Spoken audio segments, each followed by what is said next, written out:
properties.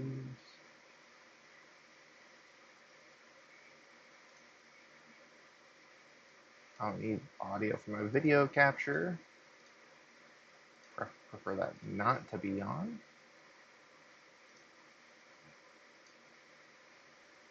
Turn the desktop audio off.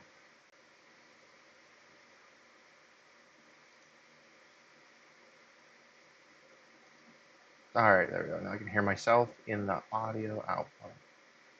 Nice. Hopefully, this doesn't sound like ass.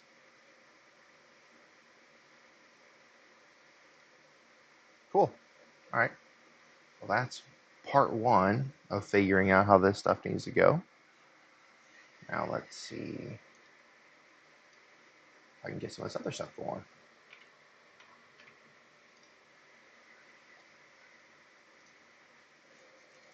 So I can get the old camera working.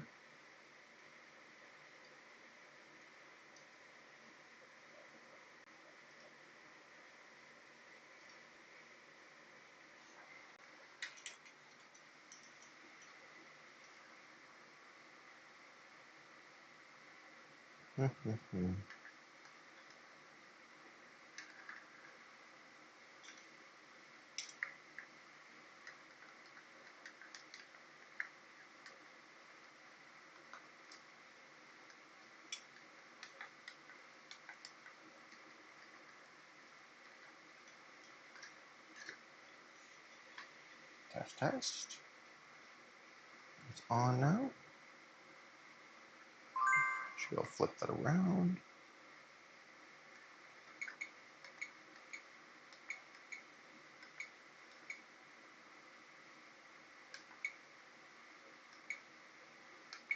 There we go. Okay, so now this is set up as a webcam as well. And then can I add it over? Ooh. Source. Video. Add source. Add new source. CNC cam. Aha. Set that right there. See if I can move this around a little bit. Ugh.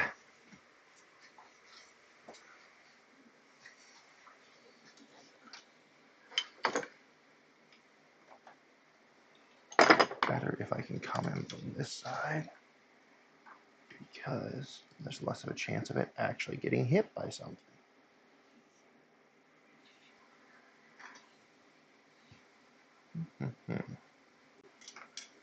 Or I do what I was going to do.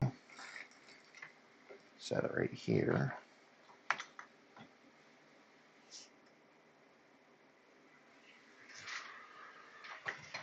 Cool. Call that. Close. And shrink it.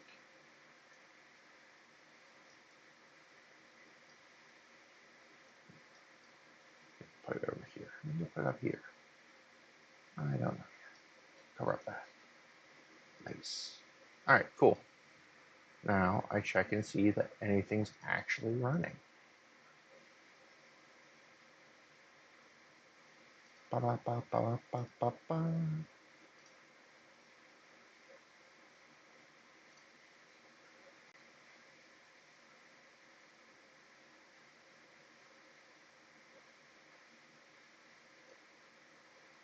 Cool.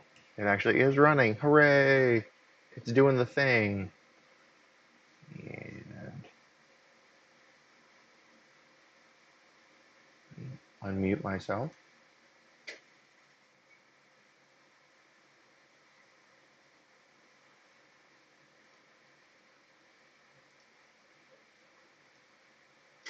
All right, cool.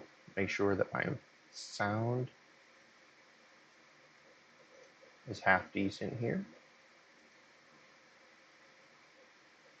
Woohoo!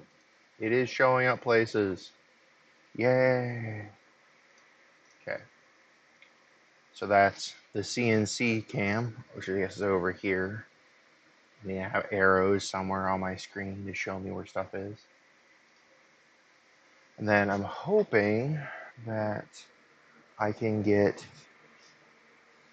it daisy chained from over here and have another camera set up for the paint spray booth. If I'm lucky. Probably not lucky. I thought I had another extender here somewhere, but worst comes to worst, I will order that for next time. It's a USB-C, I think. The one good thing about being a cord hoarder. Alright, so that would go there, fine.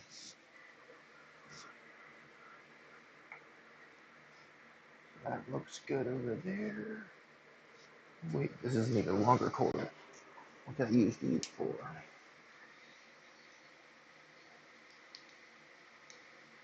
Also USB-C, yes.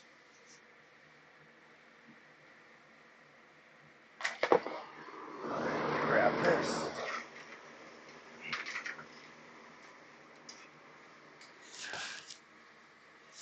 Could probably, maybe just make it. I don't know. All right. Anyhow, slowly getting all of this worked out and how things are going to go forward. Hoping that I can get things unscrambled because my office is a mess.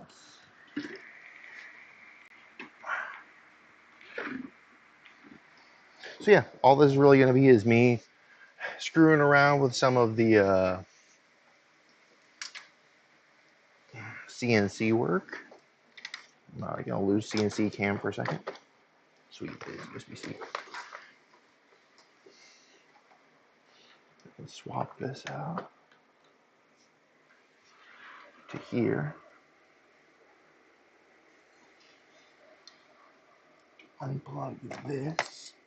Plug this in.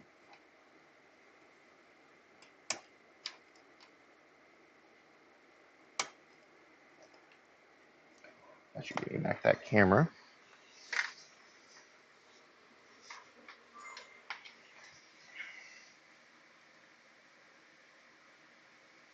Turn off the CNC cam for now. I'll get it reset up.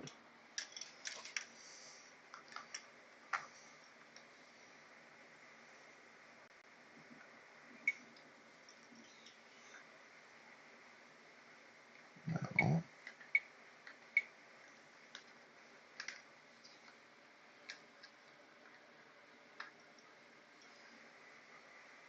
There we go.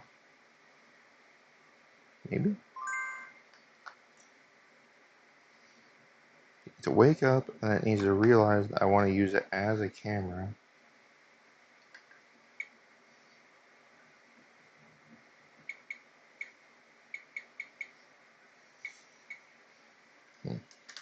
Or not.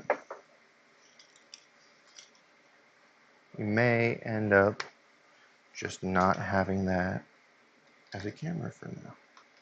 But I will buy a much longer USB. Let's plug this back in.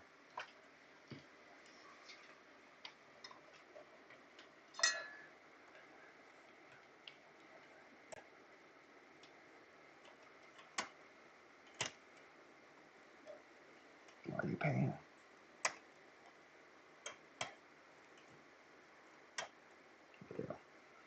That's not the right direction. Alrighty, cool. Let's try this again. Again.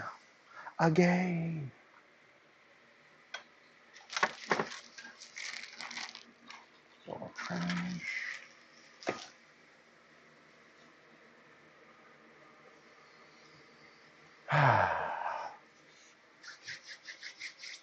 Feels good to be out doing some work, even if it is just moving things around.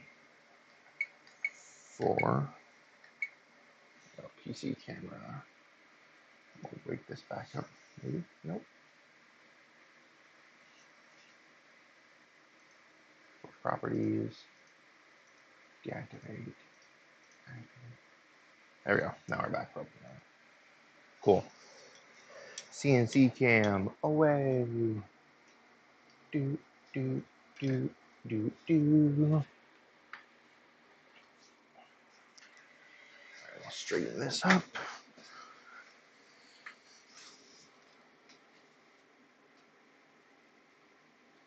Cool. None of this other stuff matters.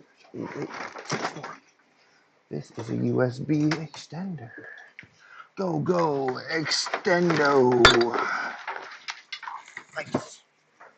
No, this is not. It's a lightning cord. Damn.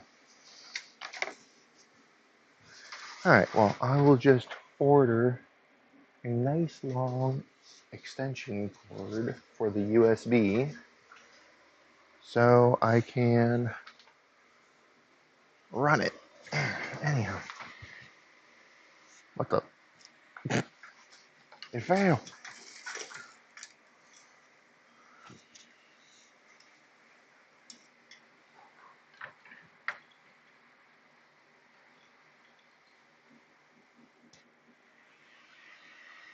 Okay.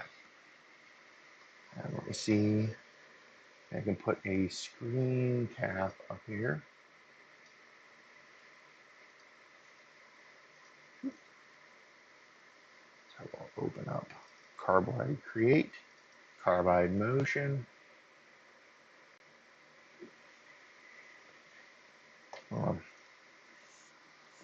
I am on YouTube and X currently, or at least it should be.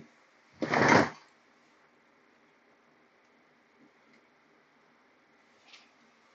we go. Initialize the machine.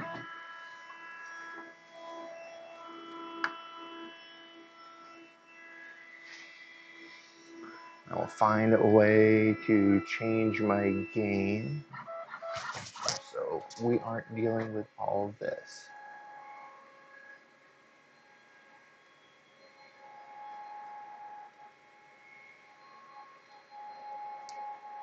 Properties for the audio. Okay.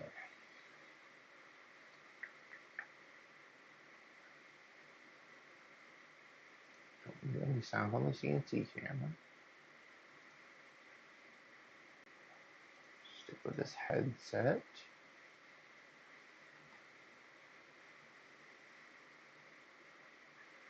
So mic.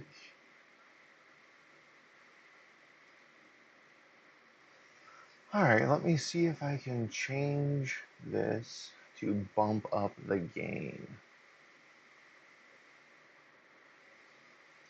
It's a little less noisy and annoying.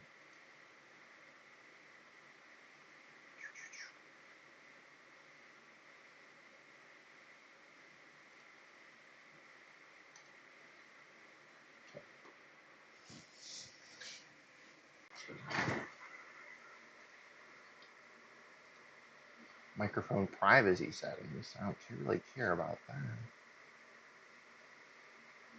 Mostly just want to see if I can use it to change the audio.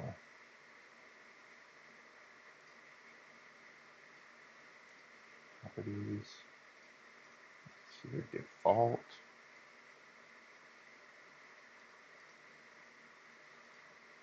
It's annoying. I was hoping that I could change the gain.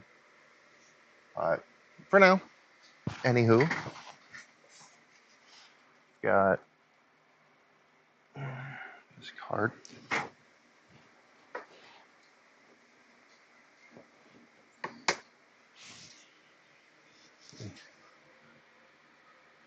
All caps for Ethan, green and copper. And then got Vasilis's Cyber Frog on it. Then I've got, oh, I'm blanking on his name. One of the newer kings, his Cyber Frog. And then Ethan's. So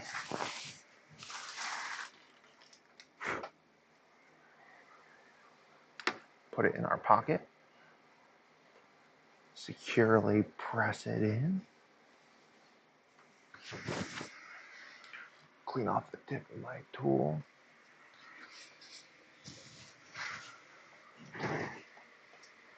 And then we're good.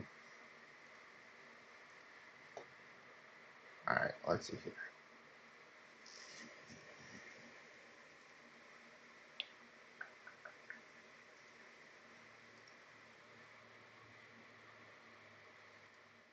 I think I can reduce my noise a little bit from the mic, but it doesn't actually let me change any of this other stuff, which is kind of annoying. But we'll see if this audio is god awful. Then we'll go from there. All right, so I add another source. I want to stream cap, which they're like called game capture. Add source. Carbide. Oh shit.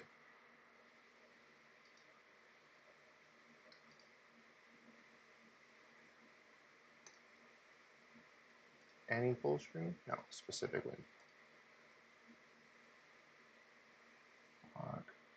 Carbide create.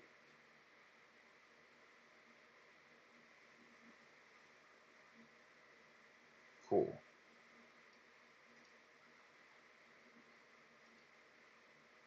That did nothing. What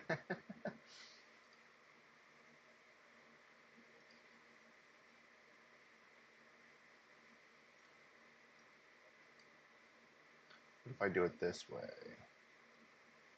Settings, any full screen capture. No.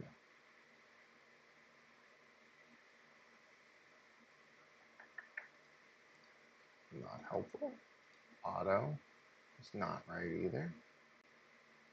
Specific.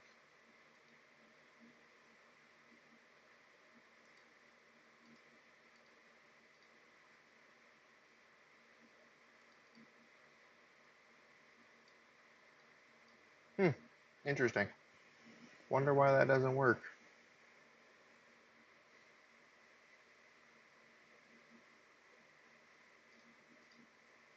Yeah, right now I'm just out here working. I try display capture. Add source.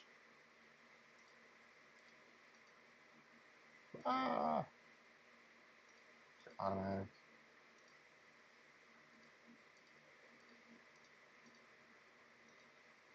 There we go. Done. Cool.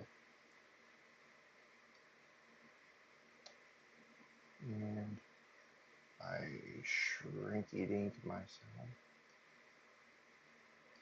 Or, better, put it right here.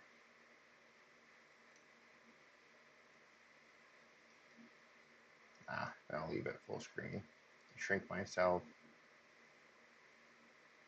Man, shrink yourself.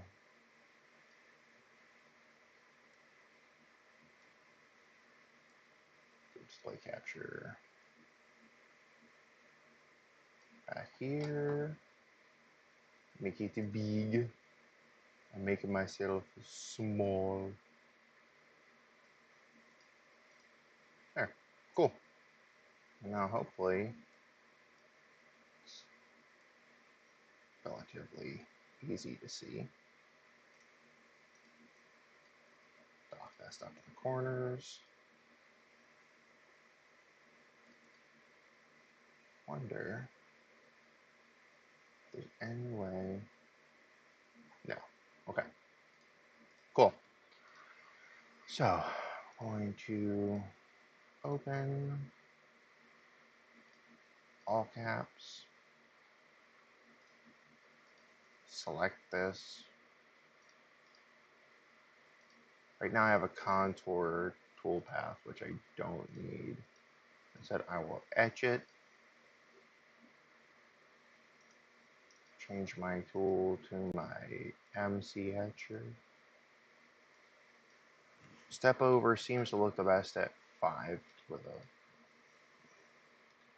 5 thou. 40 on the plunge. 80. Okay. Okay. Okay. Cool. So I'll send it to Carbide Motion, which is right here. Done.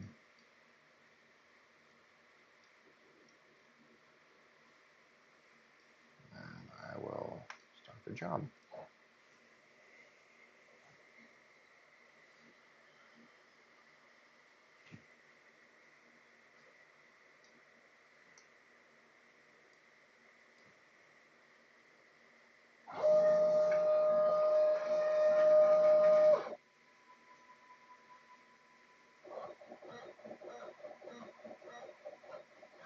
Ooh, it is vibrating. Let me see if I can get that a little bit better, so it's not bouncing around. I think I had some small pieces of foam right here. I can probably just cut it and set it on.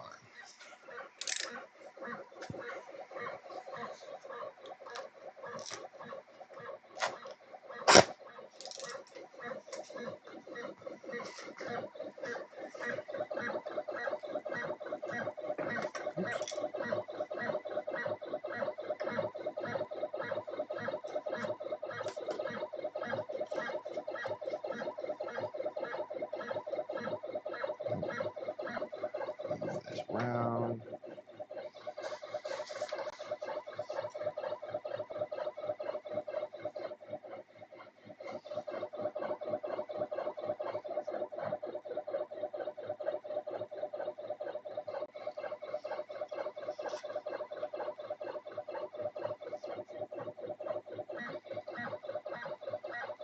I am thinking I need to get a stand over here. It's not bouncing around quite so much. All right, cool. I'm glad that it's not super noisy. I just gotta figure out how I can build a little pedestal over here so that the camera isn't bouncing all over God's green earth. But yeah, how's it going, Crenshaw?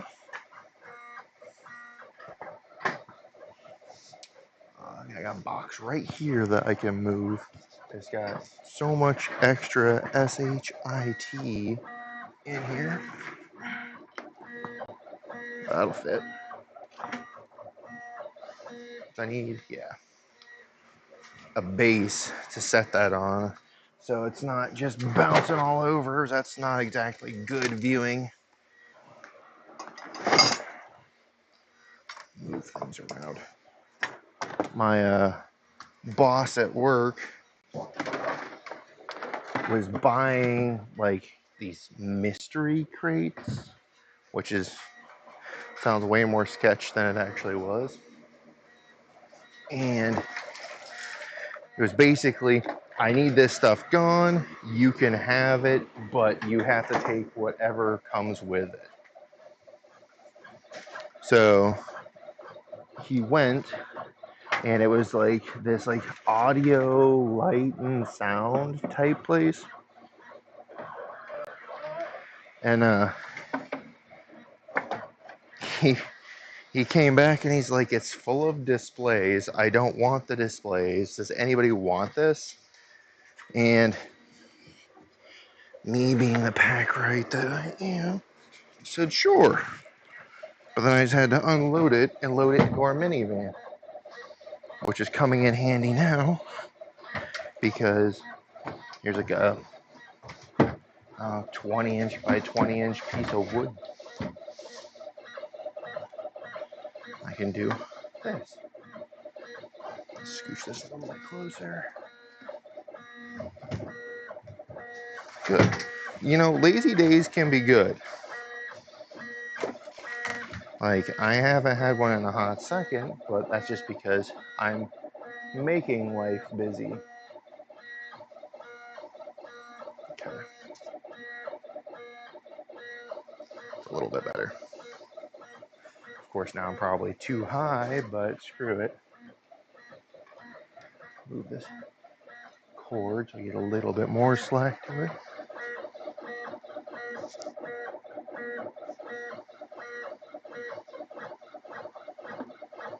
Rotate this. Okay, so it's still vibrating, but not near as bad. If I put it on the foam, that'll look half bad. I think that's doable. Okay, cool. Nice, nice, nice. And now, instead, I will scooch myself around again. But yeah, so I need to get a USB because right now, the only way to show the painting booth is to physically move the USB camera, which I'm not going to do right now. All right, cool. So yeah, file is sent, so I don't really need to sit on the screen anymore. I can go pull up a different project. And what I was working on the other day is, just minimize that for now.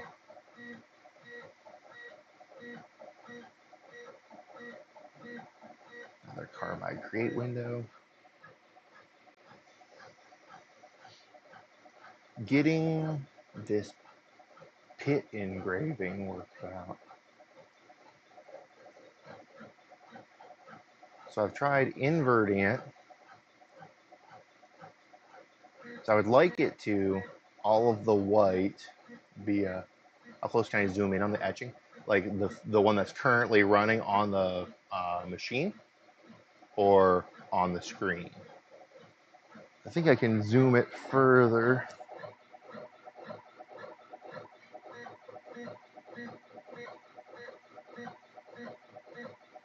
Like so. Problem is I have my like dust collector head and it is in the way. So I can, whenever it stops, actually I might be able to just pop it off right now. Mr. Safety says, always fuck with your stuff while it's moving. Oh, actually, it doesn't matter. I can scooch it a little bit, but I can't take it off till it's actually off. Yeah, on the machine, this is probably about it. Like so.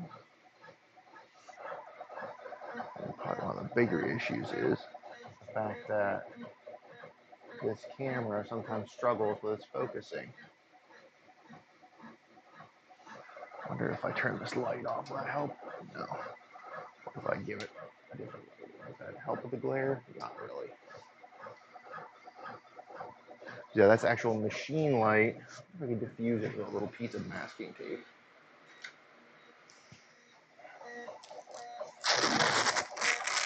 Ooh, that's probably some wonderful audio.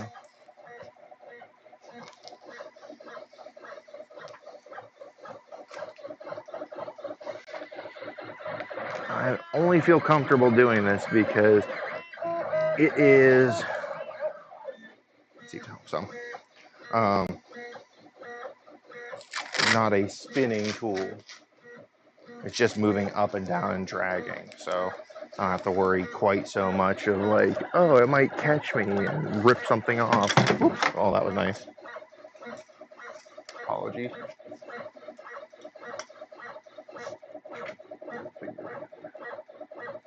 Ironically, probably a better angle.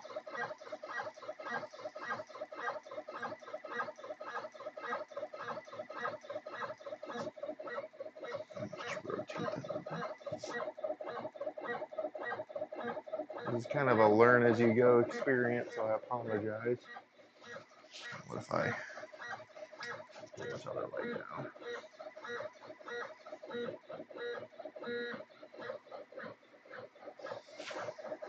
So it usually looks a little bit fuzzy until I give it a swipe with this brush.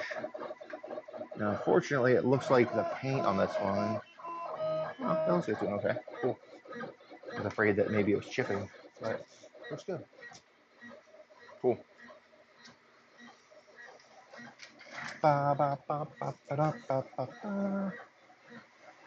Anyhow, yeah, so I would like to get it to etch where the white is and leave the black where black paint. So, black blank. This is what I had from yesterday. Yeah, it's not too like it's yeah, it's basically what I'm using it for is a heavy duty Cricut.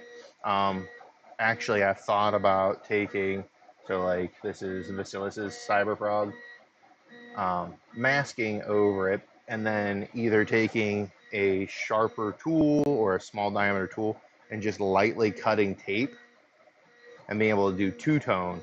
I've got a lot of stuff coming for trying to do different coatings. I have a metric butt ton, and by a butt ton, I mean like 5-6 liters of sulfuric acid for doing anodizing, which will be over against the wall over here. And then I've got kind of like this like paint booth area back here that I've jury rigged together. Basically, I'm trying to do things on a budget until I decide like if it's worth investing money into. I'm actually gonna close the door real quick. I've got my garage door open, but it is getting a little warm out now. There we go. Nice. Yeah. So right now, just exploring other options because I would very much like to turn this into a real business. I feel like I'm knocking on the door of it, but we're getting there. And speaking of, I do have a large Cricut in the corner and like 2 resin 3D printers, a filament 3D printer. So yeah, this has kind of been a long time in coming. All right, cool.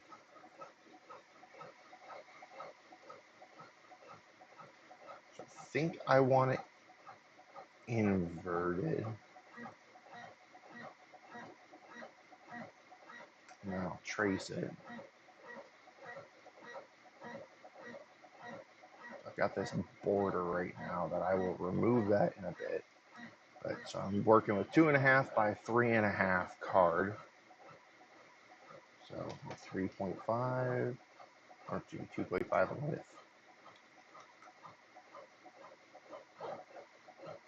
And we'll center it up.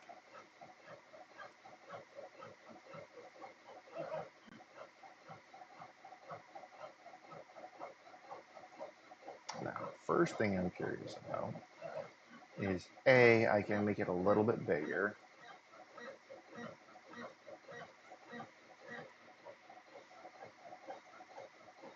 it fills the card a little bit better. I'm going to my tool paths. I want it to etch. Current layer. Now, the main thing I want to see is just where is it going to put my tool paths at. See, right now, it's showing that it would do the teeth and everything etched, which is what I want. So I'm just going to call that 5. And if I leave it, so 5 thou depth, 5 thou width, step over. And now, go back over to design. I want to unlink this, because right now it counts one piece as like the whole thing. And that's clearly not the case. I want to remove the border. Now, unfortunately, I haven't worked out yet how to like separate individual pieces. So like, I'd like this little bottom bit to go away.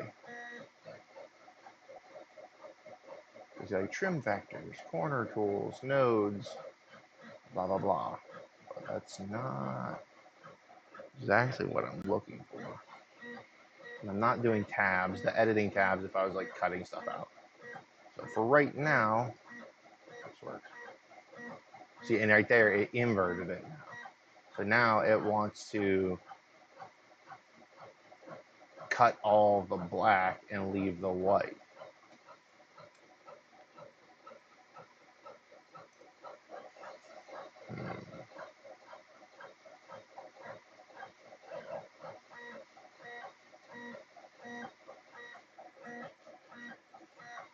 So now that's the way I want it. I wonder if it's because of the border that it wants to fill.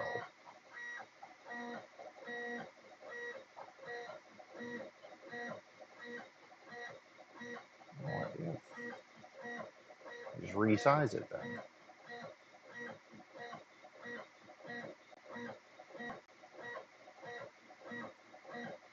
Pretty close.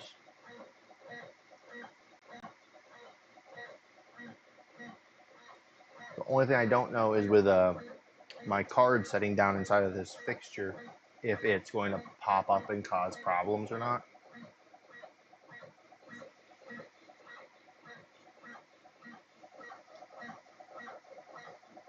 But I'm interested in trying this. I'm saying this is going to be like 39 minutes. So once I'm done with this all caps logo on the back, then I will jump over to etching the back side of this pit. I already etched one side, so why not do the inverse on the back? And then if I have to, I'll come over to the spray booth and I'll turn the camera so you can at least kind of see where I'm at, and I'll try to keep it so that you can see. I don't think that thing will let me replace the cord with a longer one. All right, well, I'll plug this light in over here.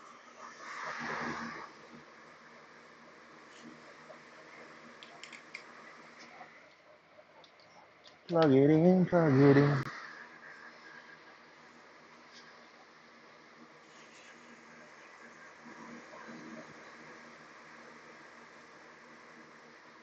Cool.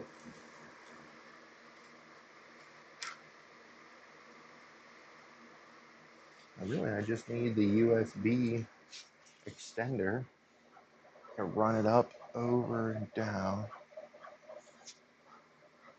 That'll work well. Cool. I will do the smart thing and not shop while I have my screen share.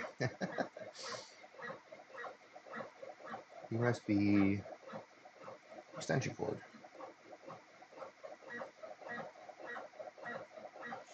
And it needs to be pretty freaking long.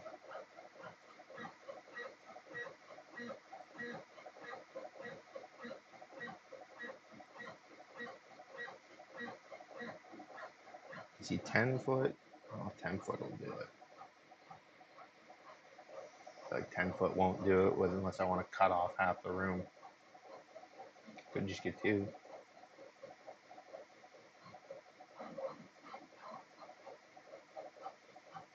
Want to be 2. Edit card.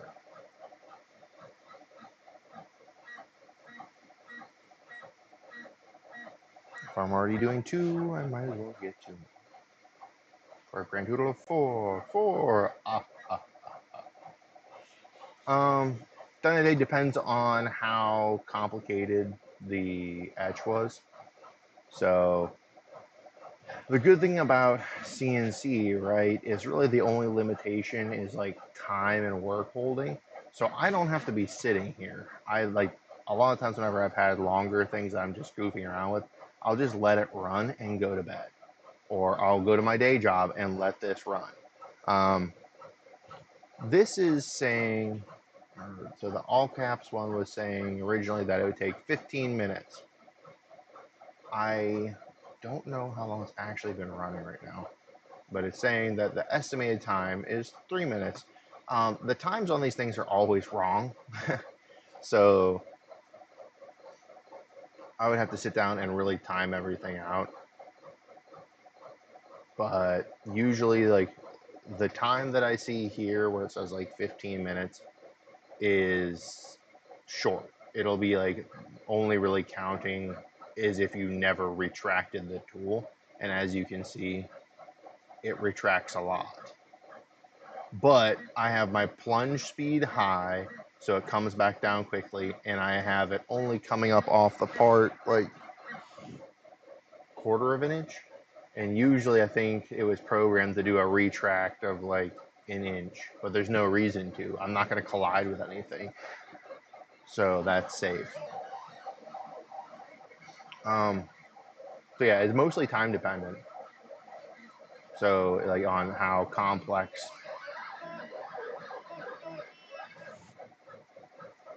yeah, how complex it is.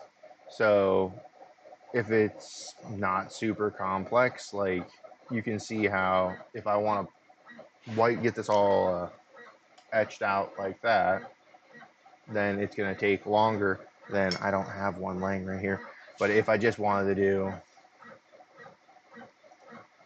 this, see how the blue is now just the very edges. So it's only doing the outlines of the lines. And that can look pretty good too. So like if that's what someone wanted, then I could crank those things out really fast. I'm trying to think. I think the first batch of cards that I took to Garden State was like that. And they were fast. So if someone like I was talking to Ray Ray is Happy, and he liked the design that wasn't all etched. He liked the outlines of lines or outlines only with no fill. And so that would be fast. And I could absolutely crank those out. One of the things I like with this drag engraver is I don't really have to worry about the tool breaking. It's just eventually the diamond coating will probably end up wearing off. But by then, I'll have definitely, hopefully, gotten my money's worth out of the tool. But yeah, so a lot.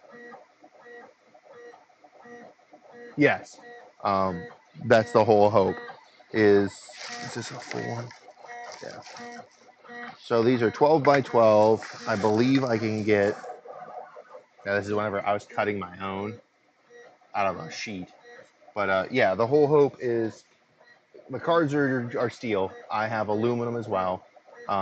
You can see in those corners of the square pockets. Like first of all, I have it cut out so I can get my fingernail behind or something behind to pry it up with. But you can see in the top left hand of that screen over here that there are magnets, and it's just to help hold it down better. I'm not using them because for a while there it was really annoying me because I put super glue in to hold the magnets in, and even after a day the super glue was like off gassing enough to fog the paint over top of it. So with the MDF, it's pretty much press fit where I can just stick it into place, and there's not really any wiggle room. I didn't really give it any tolerance for movement, so they pretty much just stick. That said, I did have one jump the rails, and it like moved the half the design. So I'm like, okay, well that one was junk, but I'm mostly just doing this for fun right now, and I'm learning, and then trying to get enough people interested that maybe I can either make my own designs for like maybe like trading card games and sell them as like kind of like a premium item that's like, hey, you really like this character in Magic the Gathering or this Pokemon or whatever, you can get a really cool looking card and just display it. Or if you're with your buddies, I guess you could play with it, but I know like tournaments for card games and stuff would frown on that because the weight of this and the thickness of this is a long ways off from cardboard or paper. Um, but yeah, the whole hope is to be able to prototype with just one space, see how it works, like learn things, get the kinks worked out, and then scale. So if someone was like, hey, I want to add this as a stretch goal or as a tier to my crowdfunding campaign, I'm going to have, like, at the end of the campaign or towards the end of the campaign, there's 1,100 people back. Let's just look at some of the Cyber Frog ones. So it's like 100, 900, 800, 1,000, whatever. I need to be able to do them faster than one by one. The way I was doing them for New Jersey was, let's see, just unhook this. Yeah. This is a vacuum pod. So it's hooked up to a what's called a Venturi system, which is a vacuum. And I would run my air compressor, it sucks it, and then it would hold one of the cards down and hold it very securely. But I can only use one on this. And if I wanted to get a vacuum table that was like this or had like multiple pods, it would be like probably 40 to like 80 per card, depending on how the breakdown is. Because they have larger like pods that work with like ball bearings and stuff that get depressed. But I would have to depress it with this thin piece of steel or a thin piece of aluminum, and it just doesn't make sense. Versus if I just pocket it out, maybe have the magnet or two to help hold it down, which I think whenever I fill the rest of these pockets with magnets, I'll probably just use like resin and UV cure it, or maybe I could try like Elmer's glue, but I don't know how that'll work. Basically, I'm trying to find something that's a lot less fumy that won't mess with the paint whenever I put it on, or I don't have to sit for a month for to no longer fog the paint. So that was just all an experiment. I have two like PVC plastic sheets coming that I'm gonna try as well, because MDF, like, it's super cheap, it's easy to work with, but it's also susceptible to dampness. It'll swell, it'll puff, and clearly, like, look behind me, I'm in a garage basement for an apartment. So I try to keep the noise down because I don't want my renter to get annoyed with the noise that I'm making. B, uh, it gets damp. I have Drylock that I'm going to put on the wall soon to help with that. I can get a dehumidifier, but dehumidifier draws a bunch of electric. So one thing at a time. I'll get it sorted. But yeah, so right now that's kind of where the plan is. I think this should be done very soon, and then we can jump over to the pit one, and I'll look for some new things to try etching, which usually just means trawling Twitter, which I will do on my other monitor, not on the one that I'm sharing, because I think we've learned from watching people stream who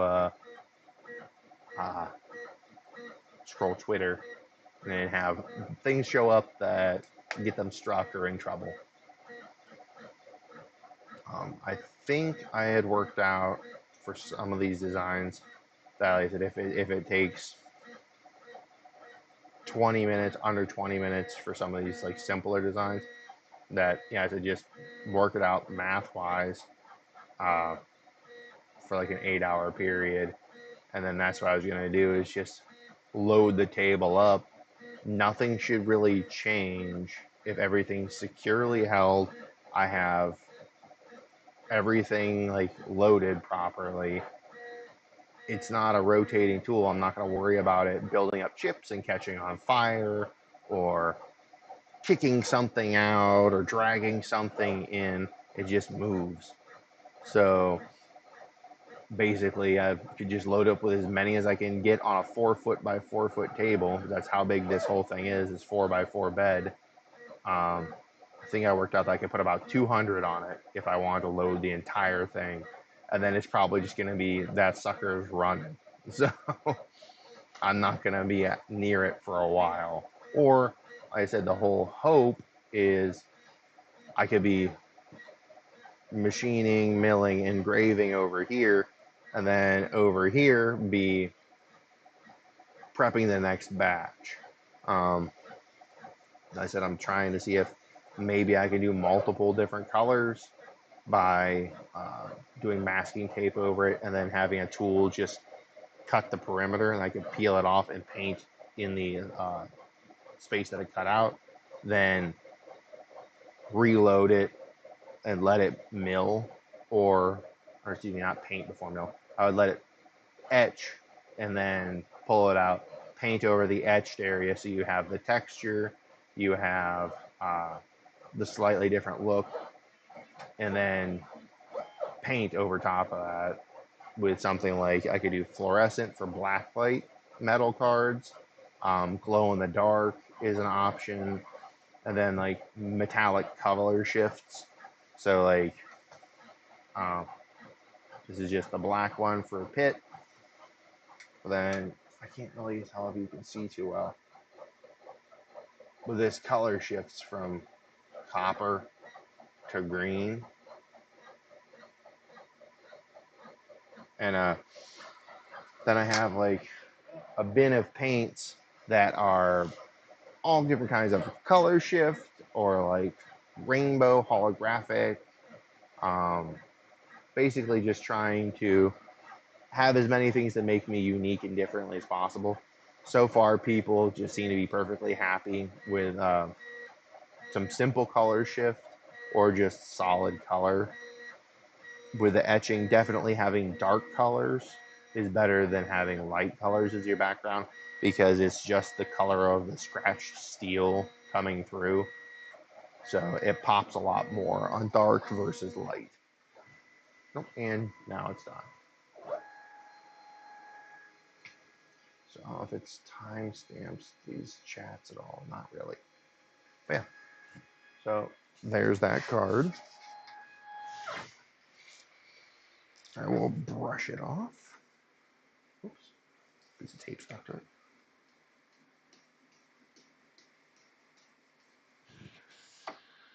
Pull it.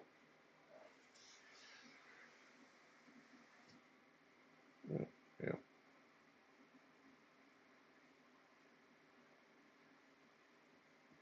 And over here. Ta-da. So that makes 4. And I'm thinking that I'll go through and be like, hey, post these on X, see if I can get Ethan to retweet it, and then say, if anyone DMs or shows me that they backed any CyberFrog campaign recently, then send me your address, goodness, and I'll just send this to you for free. Is I have ways that I can clear coat it and put it in a card sleeve, then sleeve it in a hard plastic sleeve, which I think I have some of those laying around here as well.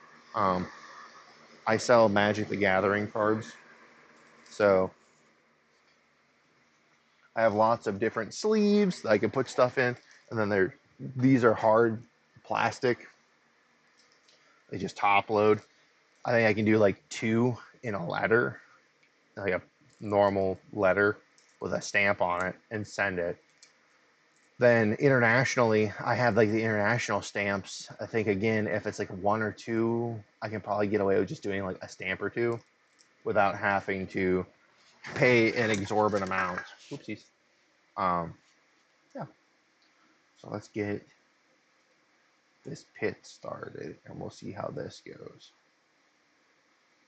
So, they have a simulation, but since I'm barely touching the metal, it doesn't really show.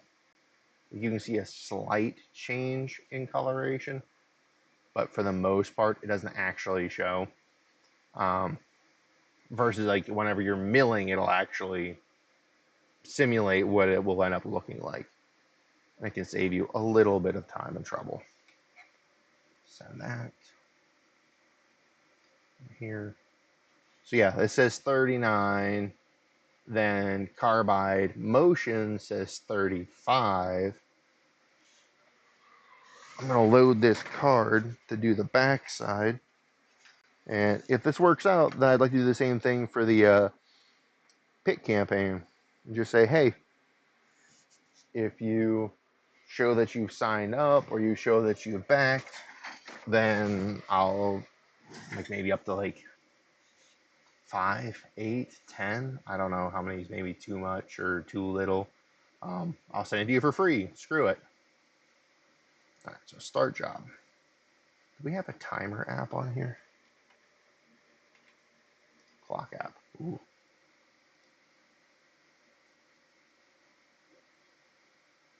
I want a stopwatch. Okay. So I should just shrink this down. And then that'll tell us actually how long this runs for. So it says that it's 26 minutes remaining. We'll see how true that actually is.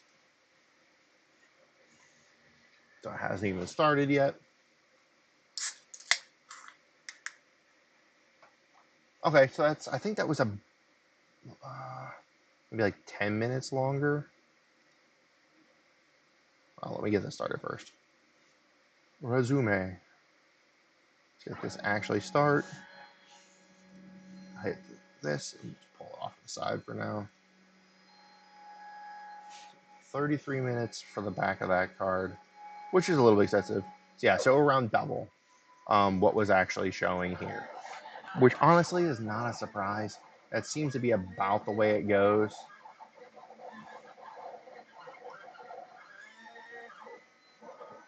Oh, hey, look, it moved. All right, we'll pause that. Yeah, so that jumped out. Let's see why. Was it going too deep? No, 5 thou. 5 thou. The step over was actually a little bit too big too, in my opinion. Oops. It's 10 thou. Sometimes it leaves paint between.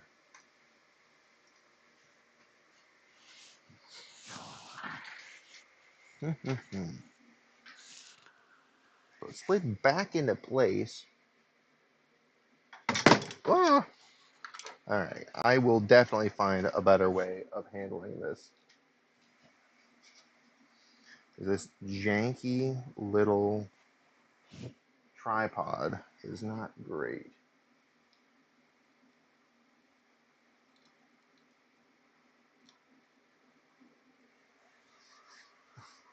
Too close to the edge? No, just the my area is a mess. Also, hail Doghouse Reviews. No, it's so my area is too much of a mess, so that's what the camera fell off for. This, it jumping out, I think it might have been a little bit warped. That's what I don't know. I don't know if it dropped in the corner and popped it out or not. Honestly, what it looks like is it looks like the steel itself might be a little bit warped. What I will do is back it up and let's find out.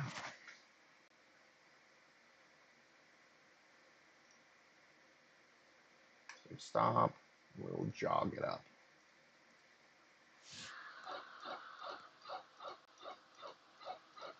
And this is what I want to use the magnets for. Move this out of the way.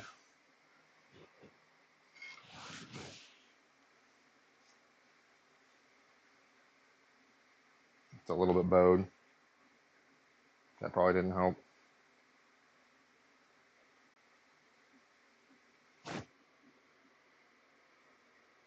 Yeah, quick, the replay. You know, it looks like it was a little bit bent. Now it looks better overall, flatness wise.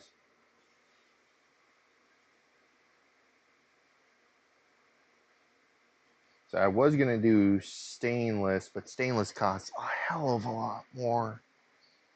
I'm not really excited to jump into spending a bunch more money whenever I don't know if this is just going to be for funsies or actually profitable.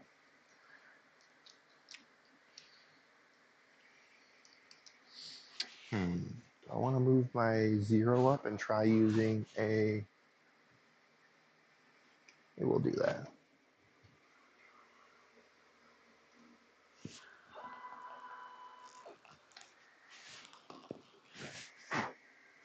So this is what I'm using to 0 with.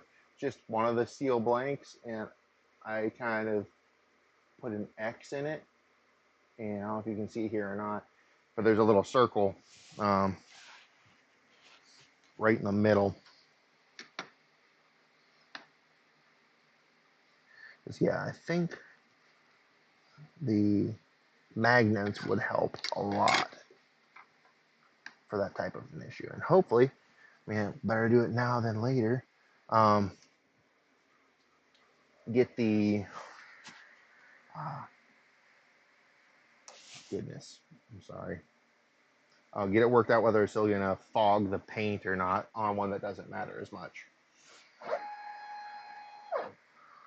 So my X left and right should be the same. My Z should be the same. It's just going to be my Y because I'm jumping up a spot. So I will reposition.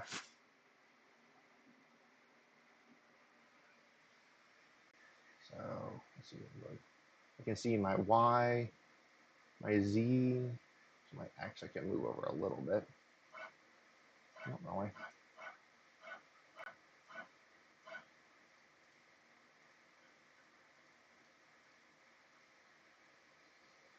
So really, it's just going to be my Y position.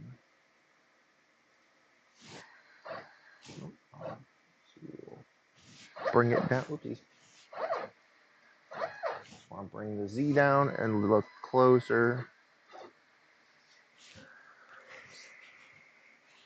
Doesn't look too crazy. Okay, bring it back. Relief carvings, yes. So if we're talking wood, definitely. So that's primarily what people use this machine for, is wood, like CNC woodworking. And I'm not against it. Just my day job, I do metal.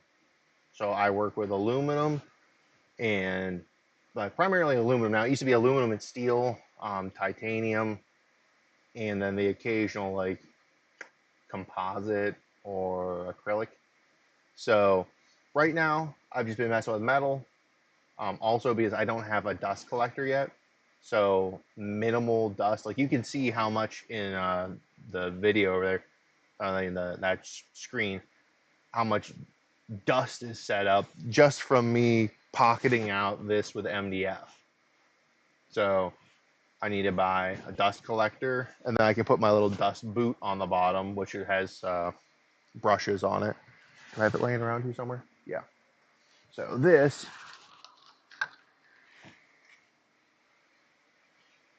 will end up going around it. This is solid. This goes around my spindle, so it keeps the dust from escaping.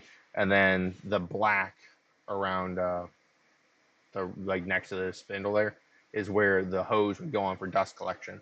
So once I get dust collection hooked up, I'll be doing wood too, and I can probably do like reliefs, inlays, stuff like that.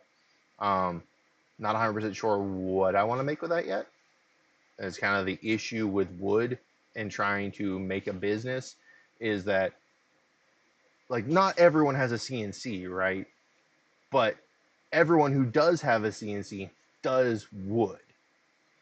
So if I do metal and find ways to take metal and combine it with my personal interests, and then layer on like the 11, 12 years of experience I have with CNC, I should be able to carve out some sort of a niche. I don't know if I'll graduate from hobby to full entrepreneurial business owner, but I think I will be able to.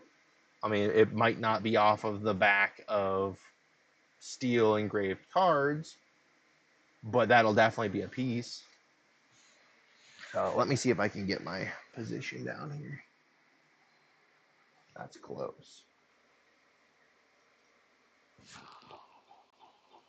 Bump it 10th out at a time here.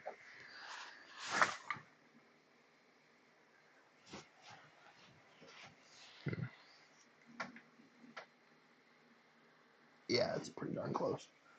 Probably close enough for government work. Yeah, wow. I've got a shop vac, and but yeah, that's what at my work right now. Some brilliant individual. So we got fiber lasers for laser engraving knife handles, and the fumes were so bad to the point that like I would get a pretty good migraine if I was in there for 3 hours ish or so. Let's try this again. Let me jog this up and jump it over. But yeah, I would get like a migraine. It was over top of our quality control office. So the girls in quality would be getting gassed out from the exhaust from that fiber laser not being vented and just burning aluminum, lasering aluminum, and the gas not going anywhere, the exhaust not going anywhere. So we let our like head office in North Carolina know, hey, we need some way to get rid of this gas. Why does it say 34 minutes now? I'll probably say this. And they sent up a dust collector, which doesn't help with exhaust fumes. So other than it going through essentially a basic or a souped up, is it doing what it's supposed to? Yeah. Cool. Like a souped up filter for a shop vac, which like it helped marginally. Like I'm not gonna say it did nothing, but it was minimal. It did nothing to help out. So I went talked to our maintenance guy. I was like, hey Andrew, we need an actual exhaust, or some way to remove the fumes. And he was like, okay, I found a fume extractor. So he was able to get that for us. But now we just have this dust collector, dust separator sitting there that we're not going to use for anything because it was only for that laser. And we have like blasters and stuff that have their own dust collectors that are much larger. So I've just been sitting there eyeing it up, going, all right. I mentioned the foreman once already, and the maintenance guy multiple times. Like, if you ever go to get rid of that, I will buy it. Actually, since it's not doing anything, can I buy it? Like, I'll take that. It would fit perfectly on this, and it's only like it's probably no louder than the actual machine if it was just a steady hum. And then I could encase it to drop the noise down even more. Because I'd like to be able to keep streaming and doing this because like that's fun without people to talk to out here. Like, I'm not gonna have my kids out here. It's a little dank and dusty. I'd just be sitting here listening to music, giving myself tinnitus from cranking the music too loud. And I'm gonna get I have an actual headphones and Blue Yeti mic, but yeah, put it in the box. Yeah, I should have. I've been like, I'm just gonna throw it in here, nothing to see. There have been a few cases where they've been like, hey, this just needs to go away. Like, okay. Yeah, I could totally do Zippo lighters, Crenshaw. Actually, I could probably get them pretty easily since Zippo's here. I live in the town where Zippos are made. But yeah, there's no reason why I couldn't engrave it. It'd just be I'd pocket out a way to set it down inside, securely and then just engrave it. And I can flip it and do the back. The hardest part is going to be anything that's curved. Oh, good. I'm glad. All it is just my Bluetooth headset. I bought a little like $10 Bluetooth piece into the computer, and that was just because I wanted to be able to move around and not be chained to the microphone. Because my mic's good. I like it. Like I have an arm that I'm going to mount it onto as well, but it's like I have to be stuck here. And if I want to be like, hey, let me go change this part out. Okay, let me do a few things on the computer, and I'm going to go over here and use my airbrush, then it's not going to be any good. And which yeah, the airbrush I am stoked to use. Like I've got, I'm gonna probably move this camera a little bit. Um, it's janky, but again, I'm doing things on the cheap until I know if it's worth buying things or not. But it's just a tote with an air filter and a box fan sucking through it. And then I have baking racks that I will lay the parts on and paint them. And then I'm going to make a little box for them to slide into. And then put a bunch of desiccant packs at the bottom to help with moisture.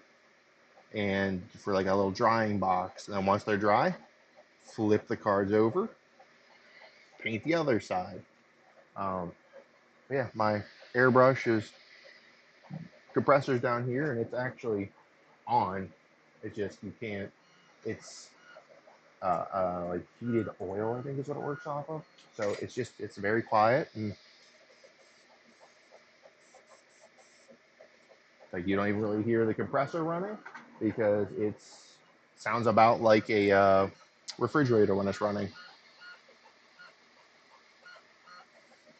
Just very low hum, which again I'm trying to go for low sound because of the renter. Like I'm underneath his bedrooms, like over here.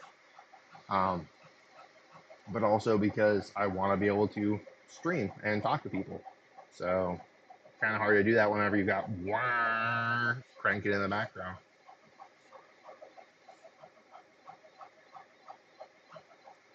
But my hope for this kind of business venture is to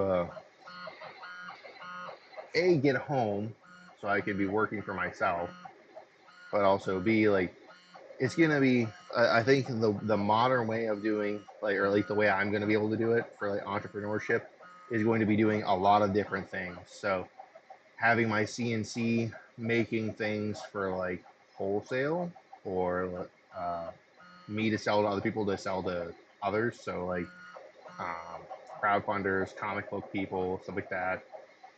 Indie video game developers, I could probably do things with them as well. Like I can do. I already have plans to try making wall art, like etched metal wall art, almost like a displayed at home that you can just magnetize pad on the wall and boop, stick it right to it. I'm going to look into sublimation printing, but that's down the road. Right now, I got to learn slash maybe not master, but get good with airbrush. Try out the anodizing, see if people are interested in that at all. I think it's cool. It's just like essentially electrolysis and then adding color. But yeah, I'm like, maybe I can do the cards. I can probably hit up local fairs, both for like conventions, Renaissance fairs, like old home day type stuff, uh, craft fairs, whatever. Like I just my whole thing is I would like to go to the convention or fair before I ever actually buy a table. I would like to know the vibe and if it's even worth doing.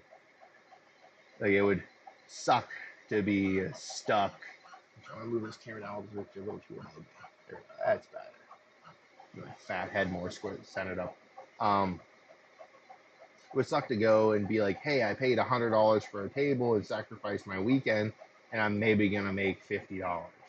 Like I can sell things pretty well, um, but if I rock up with a bunch of metal engraved cards of cool stuff, like stuff that I think is cool, and then it's a festival or convention that's like based around flowers, well, then I'm probably not going to do very good because I didn't taper my expectations and what I'm making to that.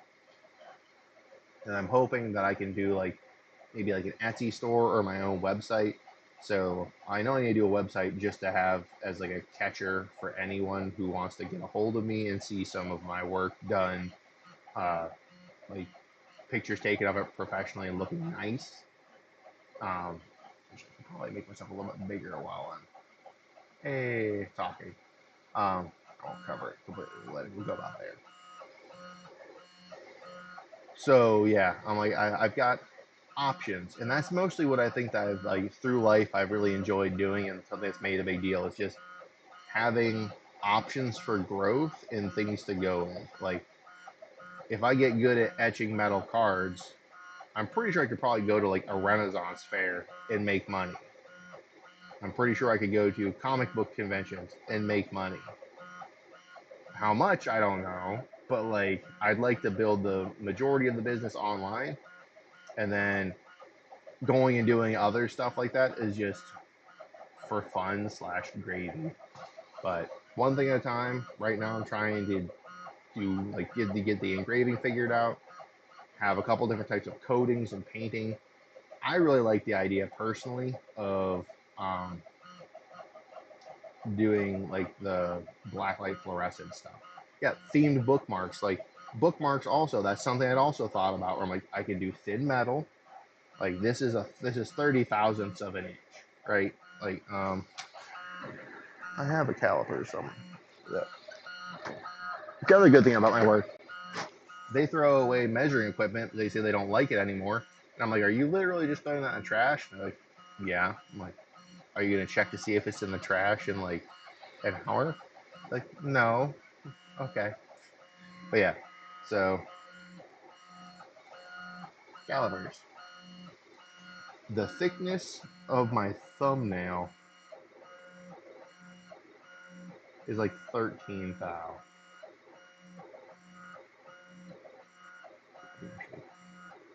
Bump back down to the right side so I can try to show you. But yeah, I'm like that's 13 thousandths of an inch. So 30 thou is about twice as thick as your thumbnail. So I'm like, that would make a good bookmark. It's not gonna spring stuff, it's not gonna be massive. So I just gotta make sure I do the coatings well enough that it doesn't like rub off.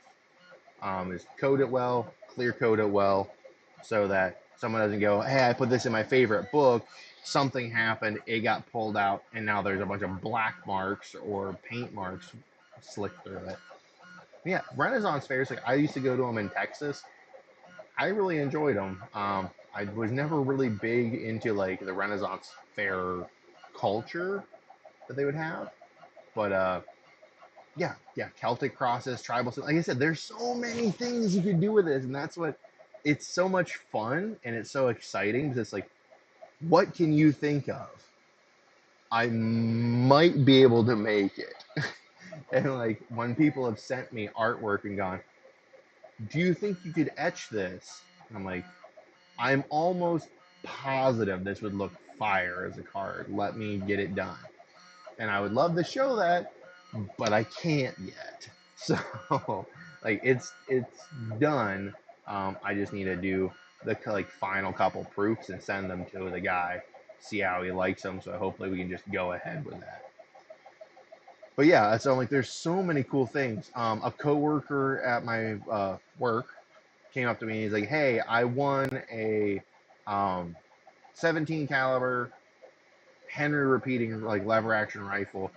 He goes, "It's kind of funny. I won it off the $20 ticket, and it's going to cost me another 700 because I have to buy a second one because his sister just had twin boys." He's like, "But could you etch their names onto the guns?" I'm like, "As long as it's flat, yeah." I'm like, "So if you want it on the side, I definitely could do that." I'm like, the that engraver, right there, that engraver, um, it's spring loaded, so like it has some give for things that are rounded, but not like 180 degrees of like a radius. Like I can't get that much. Um, Eventually, I could probably buy a fourth axis, which it would rotate.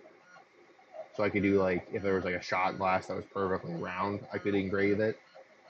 But that's down the road. And yes, money is money, and like I don't know, a lot of this stuff's cool, and like I have a lot of interests in too many hobbies. Uh, but I struggle to find where I can't apply something like this. So it's like, hey, I like Warhammer 40K and playing that. There's no reason why I can't make Warhammer 40K tabletop game specific cards and sell them. Like 40K tabletop nerds are just as bad as like airsoft nerds or any of this other stuff where it's the I have this thing that I really like and 40% of it's actually playing it, 60% of it is like just flexing that you have cool shit. 100%, yeah, premium Metal Yu-Gi-Oh cards. I was just talking about like Pokemon cards. Go on Etsy. Hey, I'll do a dozen. Do a dozen Pikachu's. And the only thing is like I have to make my own art or change things enough that it's not just a hey, let me rip this art and resell it. Um, but I mean, like I said, I also like doing art, so I'm more than happy to do some of the artistic pieces. But yeah, I'm like I could do a dozen Mews, a dozen Mewtwo's, like the pieces of Exodia, and then just make them out of metal. And then it's up to them and their friends whether they want to actually allow them to play with it or not. But it's something cool. I like the idea of doing, like, you've seen blacklight posters. Okay, well, now, what if I took one of these cards and did it so that the Cyber Frog was blacklight? And, like, blacklight, like, I was thinking, like, fluorescent green. And then I could make a display about the size of a poster with a blacklight strip, top and bottom, maybe top bottom sides. So recessed, maybe about 2 inches thick, inch and a half thick. And then you put them all in it, turn it on, and hey, as you collect, you fill up this poster size piece of trading card size fluorescence. So yeah, so I'm like, it would be, I think it would be super cool looking. And then same thing, like, hey, you could do Yu-Gi-Oh. Like you really like Yu-Gi-Oh. Here's all of your different, like your favorite Yu-Gi-Oh cards that we have engraved, done in fluorescent.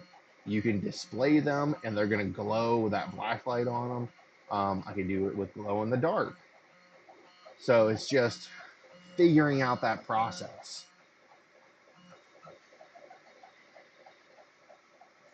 Which actually, I'm curious if I can spray paint. I'm gonna try that. I'm gonna see if I gas myself live on air. Yeah, I won't tell if you go. The problem is a lot of times the people that I'm going to be working with making stuff, they're also very. They follow you on YouTube. They follow you on X. So I don't play that game because there's too much of a chance of someone being like, dude, you were talking about this and you said you weren't going to, or I wasn't willing to show this yet, and you're out here blabbing. All right. Got some sandpaper, but you're going to prep the steel. So what I will do, scooch my chair a little bit, turn this, nope, no, yes, this way. Again, apologize for everything being a mess, but it was kind of, it's been a long several years of just, quick, here's this thing, throw it in the garage, close the door, move on.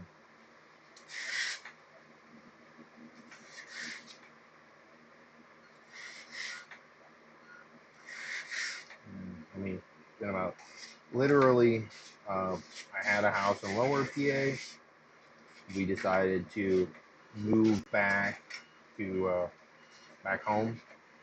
And so we moved in at my parents' house in my father's taxidermy shop for over a year before our house finally sold, as we got getting jerked around by our buyers. They just couldn't get funding. Oh, we're trying. We couldn't get funding. Oh, we're trying again. So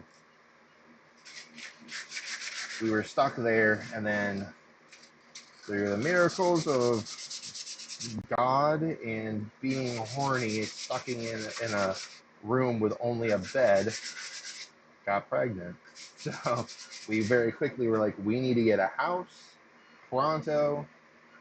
We need to find something, and this was the only place that we were actually going to be able to afford it because of the renter. So we ended up moving in here, and everything since then has just been like, quick, get this done, move on. All right. But yeah, all my spray paints. That's what the airbrush is going to help with this. But um, these are the ones I've been working with so far. I'm gonna start. We'll do black gloss. Almost all these look better with gloss. Then we've got uh, this one's a purple sunrise. TMI. No, listen. You only get pregnant from lewd hand holding. This is a blue, green, the purple color shift. This is like a blue, purple color shift. This is a purple, green color shift. That's holographic. It didn't really work very well whenever I tried it. It's a black. This one's a blue-red, but it didn't work well for me. So I think I'm going to try doing it over a clear coat or a lighter color at some point.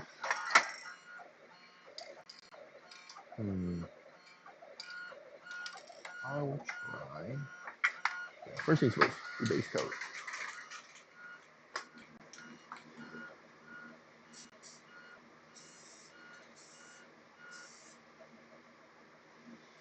That actually worked really good. Okay. Alright, two. And now we let that dry. Nice. And I like Basilus's, yeah, the stork. Hey, it's crazy. Those freaking storks, dude. Neon green, I'll probably do on one for Bacillus Lolos, because P-Funk. Just gonna set these color shifts over here. Those will be cool. And yeah, I'll probably just sand up a couple more. I gotta, the whole point is you gotta base coat them black anyhow, right?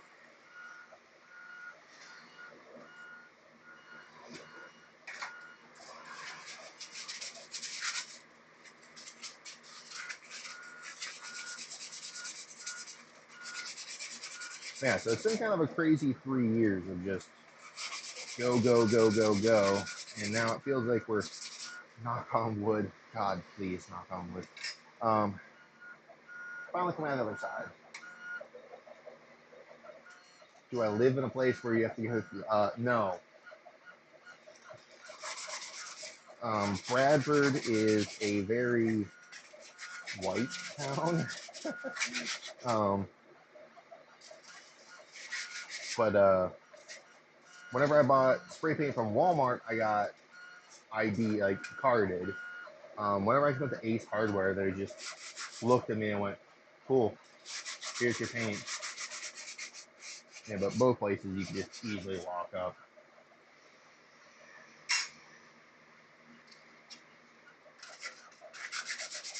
And yeah, I do have. Um, I have USBs, cables coming. I'll hold them right now.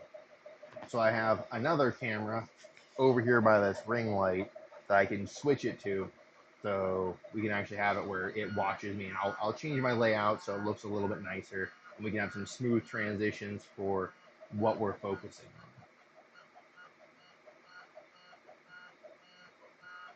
Because yeah, like I would like to have it switch around and be like, hey, look, we're over here now, and it show things properly. Like there'd be no reason to be showing my back. You don't see other people's comments, Doghouse, because I am dual streaming from YouTube and X. I could probably actually, I wonder if we have a widget to show both chats on the screen. That would be kind of cool. I've got enough extra space. Let's find out. Let's find out together. But yeah, now Crenshaw is on X, and then your YouTube. Is there a way I can?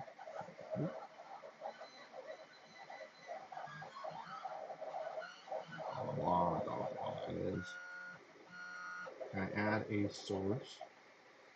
Hey, chat box. Let's try that. Add source. Clean.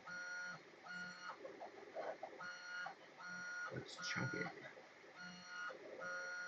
Try that.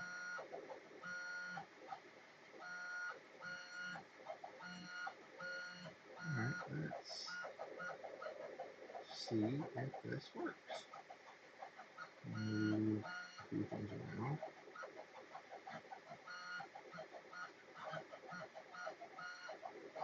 Get rid of this crap.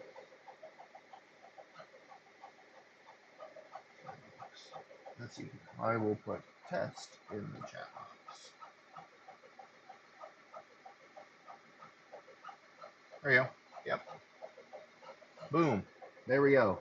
Now it's up here. So you can actually see things. It's going to be a little bit weird though, because you won't see it on your end. You'll just see it there. Learning. Forgetting that. Bigger. Grab my. Right now, I feel like this is ghetto AF.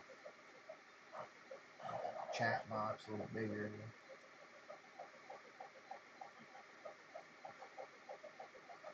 Cool. I could probably make it so I can drop or blur my background out at some point if I'm over here at the table. And then I can have my camera over here. No, I'm not allowed to learn, ever. So, close in. I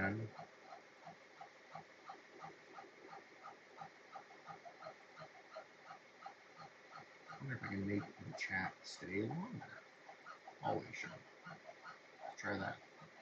Why have it fade? It's stupid.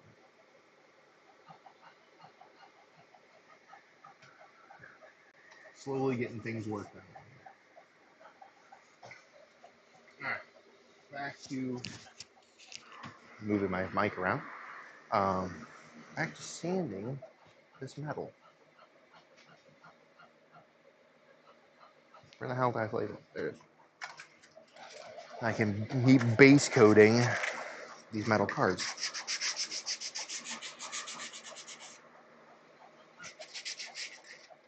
Probably helpful if I actually move the camera. Boop.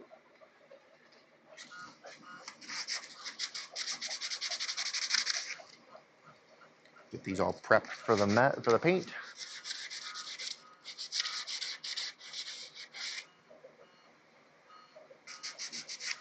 And it'll be nice that I have my airbrush so I can start painting my Warhammer 40k orcs. Get them actually looking proper. Proper orky.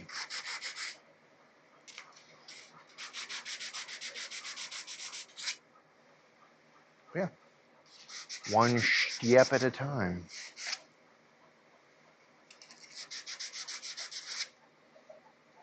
Cool. Now everybody can see each other.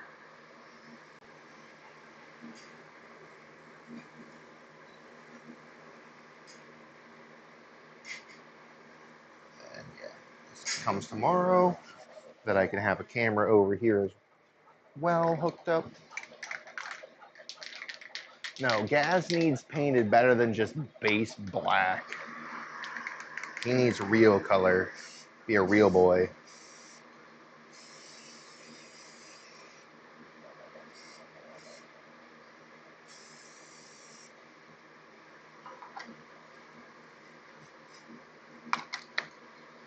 Cool.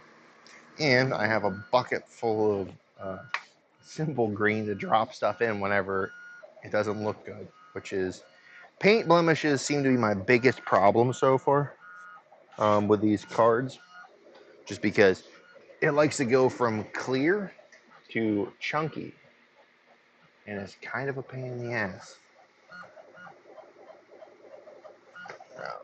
Give this a quick sweep. Slowly get this area all cleaned out. Ooh, ooh, that looked pretty good.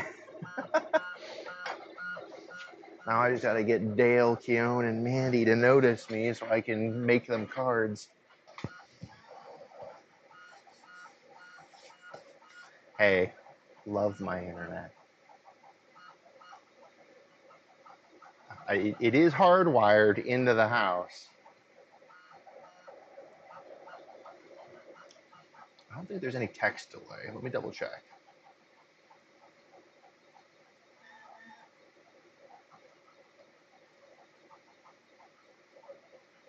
Yeah, there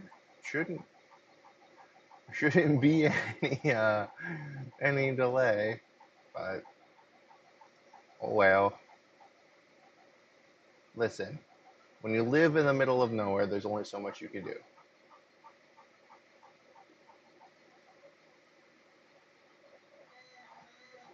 I think Crenshaw showed before up top. Should have. Oh, I don't know.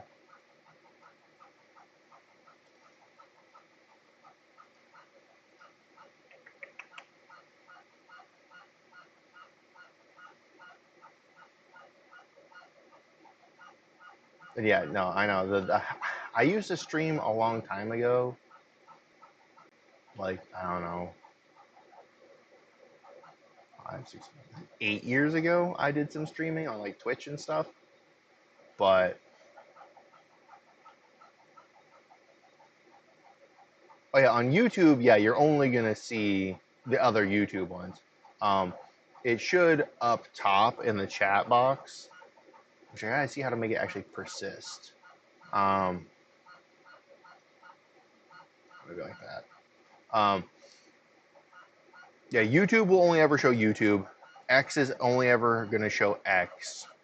Um, I can see both on the back end, and now hopefully everyone can see everyone up here whenever people are actually commenting.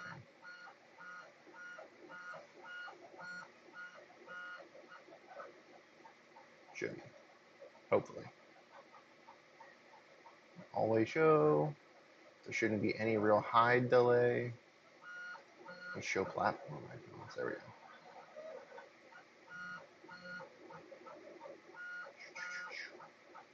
Everything else I think looks good. Cool. Yeah, I think that's the best it's gonna get for right now until I get things worked out better.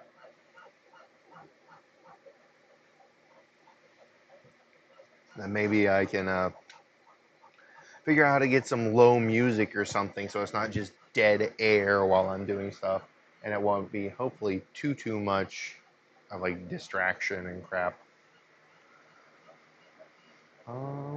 Yeah, cool. Well, this has been fun learning and figuring everything out, and we'll see how long this engraving takes. So far, from what I can see of it, it looks really good. I'm just hoping that turns out well, and that maybe Mandy Summers and Dale Keown actually sees this. Exactly, yeah. It has to be royalty free or else I'm going to get boned.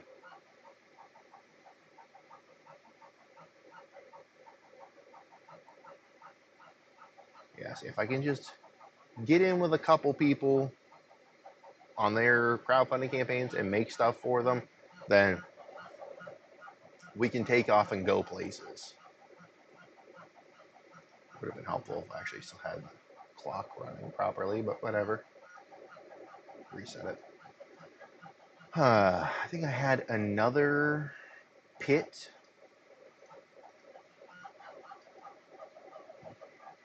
That's the beauty of my desktop.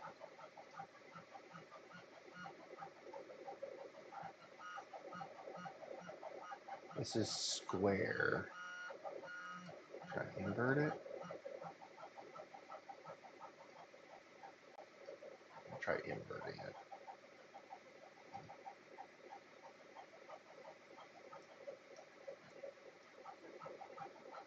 Shrink this down.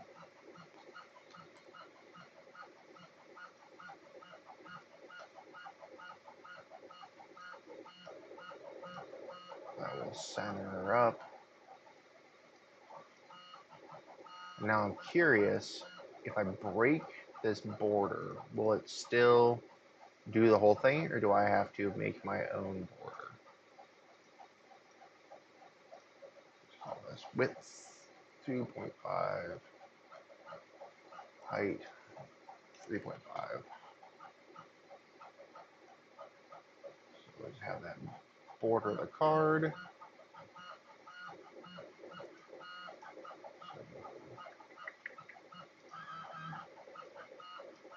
Centered up. I'm gonna grab pit, unchain. Damn.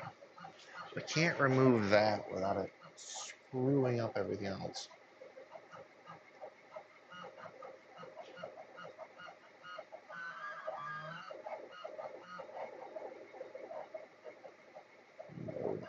What if I just take this up to the edges?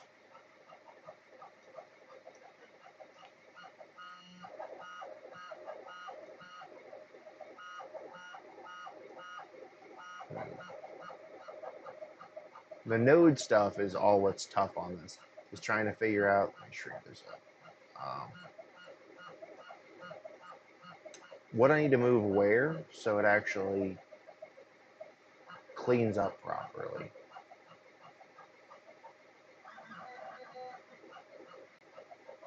I want this to turn all the actual whites from the image into engraved metal and then leave the black line work as painted surface. Nope.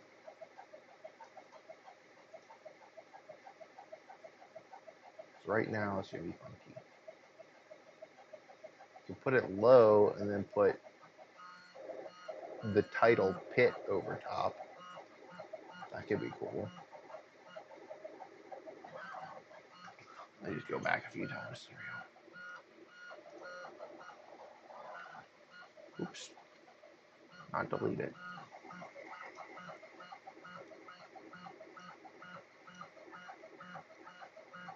Drag those to the top. So delete that. And then I want to move it, I think. No. Ooh. That's centered, which is cool and all, but I don't like having the strange black bar at the bottom.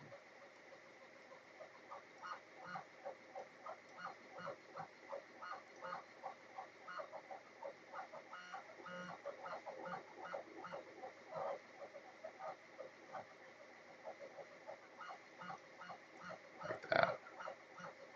Which leaves the black bar at the top. But if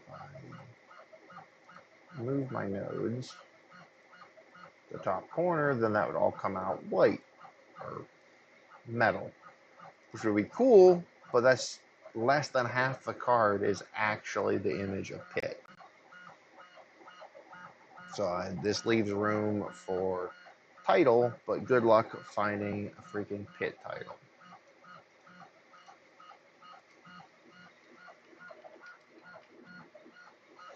No.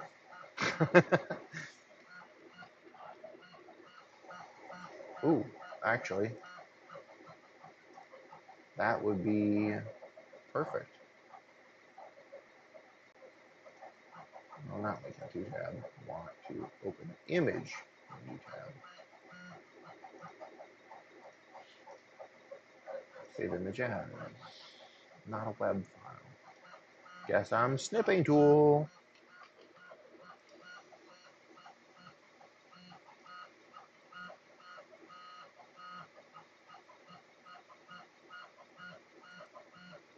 Cool. I'll save that. Desktop. Hit logo. Save. Now, I'll end up going to Clip Studio Paint.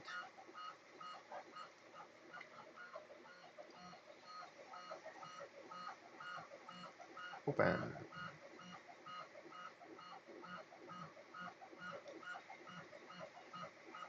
Draw.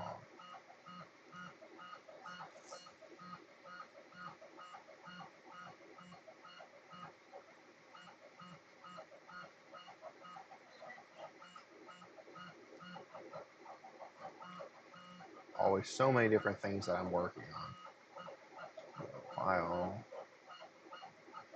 Import. Image. Hit. Open. Let's resize this.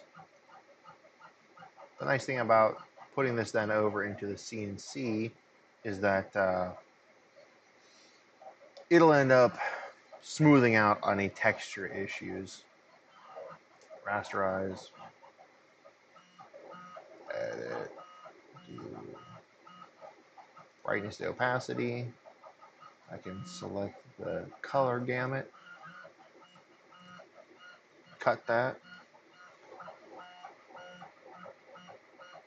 and then do I duplicate it? Maybe get it darker.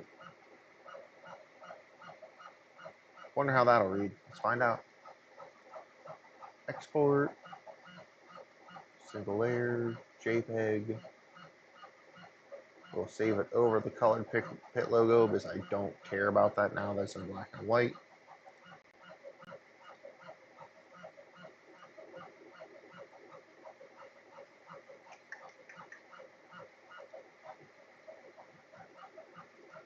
There we go.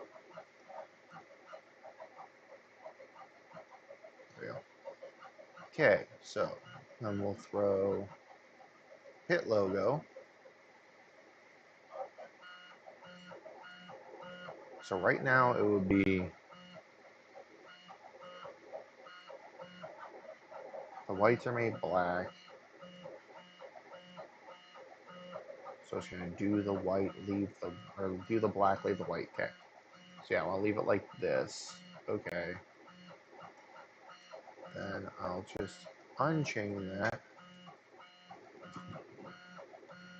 Why does it do that? Is there a way I can just close this, I wonder? All I actually need to do is just close that. And I need to get rid of that freaking thing. How do I break it?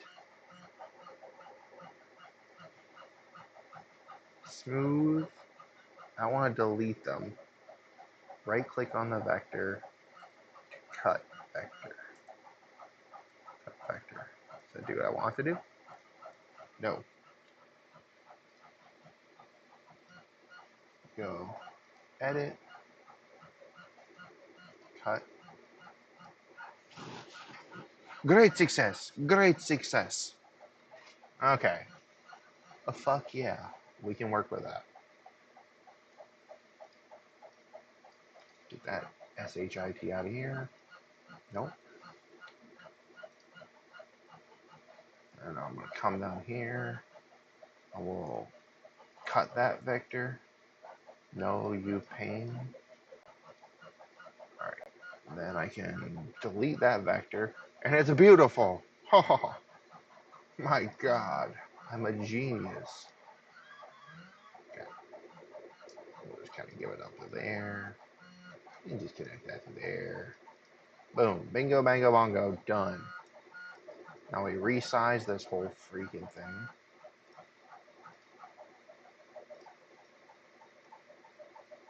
Grab all these. Boom. Shrinky dinky. 2.5. Square up. Bam. Oh. Oh. Sometimes I know what I'm doing.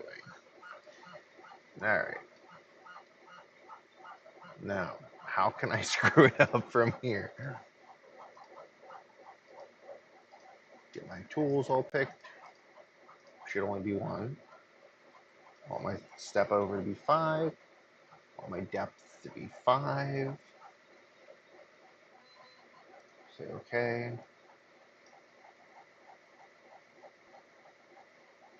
Almost. I need these T's to show up properly. Let it do its thing.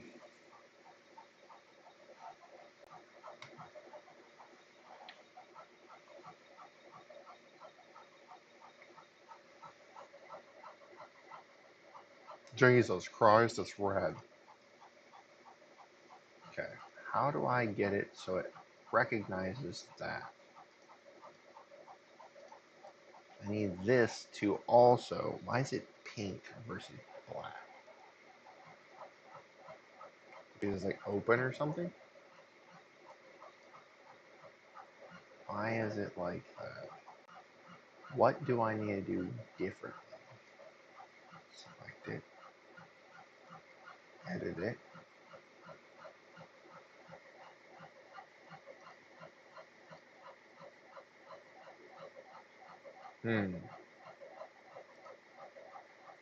Maybe not great success. Trim pictures? No. Not the corner tool. No.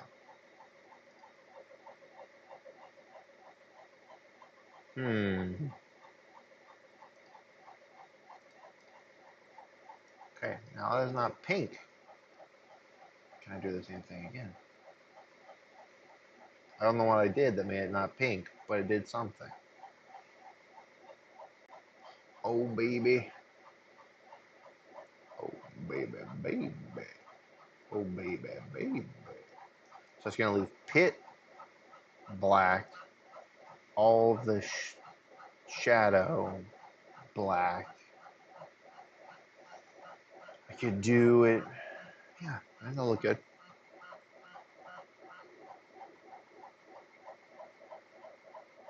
Yeah, I think that works good, actually. 80 minutes. Good Lord. Well, that'll be something I'll put on before I go to bed. That actually means it'll probably be closer to 160 minutes. That would be sick looking, though.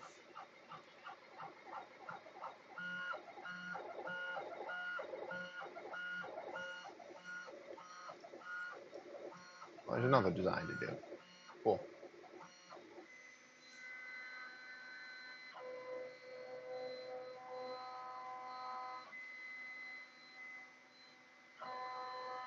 Is it almost done? No. Some of the tool paths, I even asked my coworker who does programming, I'm like, I don't understand why it does what it does. Let's say I have to do like a circle that's filled in. Like, so it's a circle. And it starts here. You think that it would go whoop, whoop, whoop, whoop, and just kind of work across the whole thing. Instead, it'll go like start in the center, and I'll go, okay, a little bit here, and then I'll go up here and do a little bit, fill it in. And then I'll jump over here and finish it over here. I'm like, why? You think it would just keep itself in the material and make as many passes as it needs to until it's done? Guess not. Oh, it's gonna look sick. Sorry, the pit's gonna be cool. What color would I want to do pit? Just on black?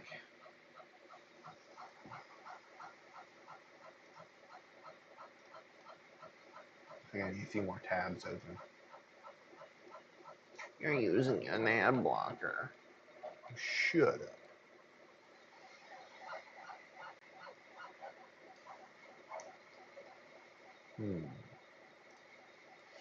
What color would work for Pitt?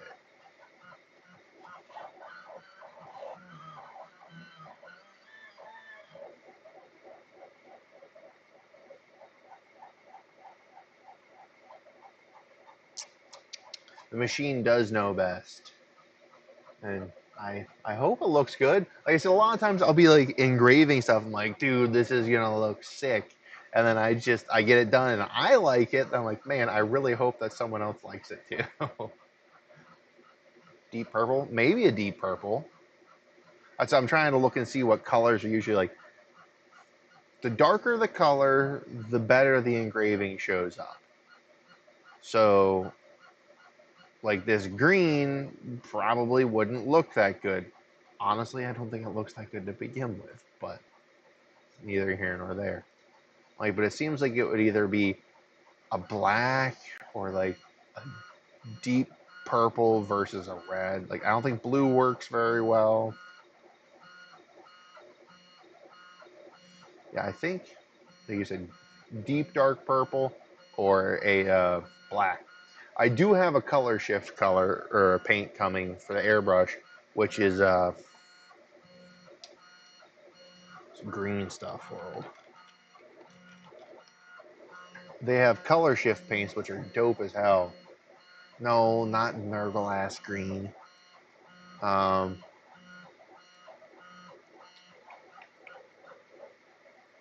so they're chameleon paints. There's a purple to green shift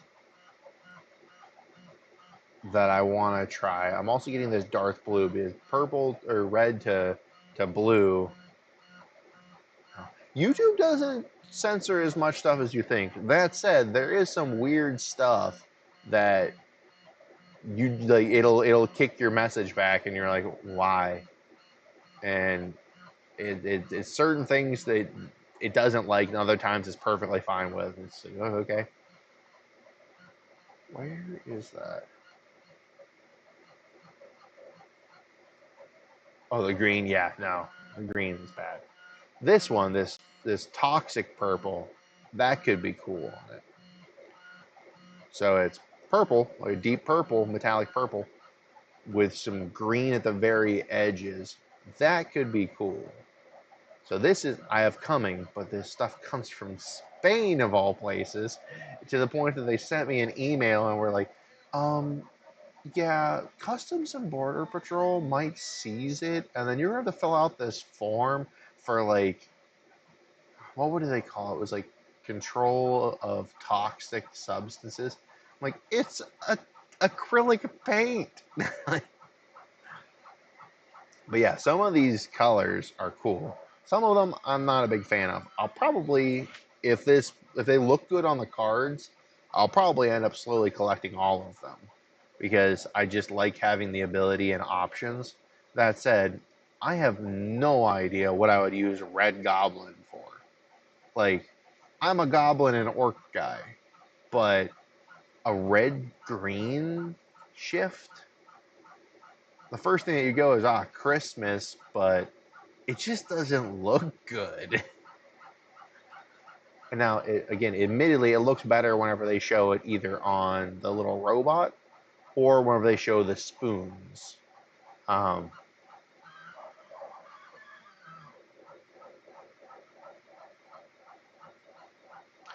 I can brush it off. It won't hurt anything. Because it doesn't go back over the same spot. But I will brush it off again. Right now. Oh my god, that is. God, this shit looks cool.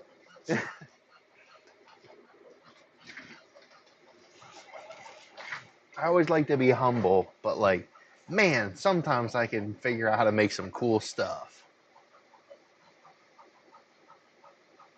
Psychotic illusions could be cool. Red blue kind of comes out mauve though. Where's that? There you go. Yeah, you'll know. It's like I like to clean it off because it looks better than looking all fuzzy and dusty. Yeah, so it's supposed to be red green. It doesn't really look red green. It just kind of looks coppery. Yeah, that supposedly is over halfway, barely. I even play with my settings. I have a wider tipped engraver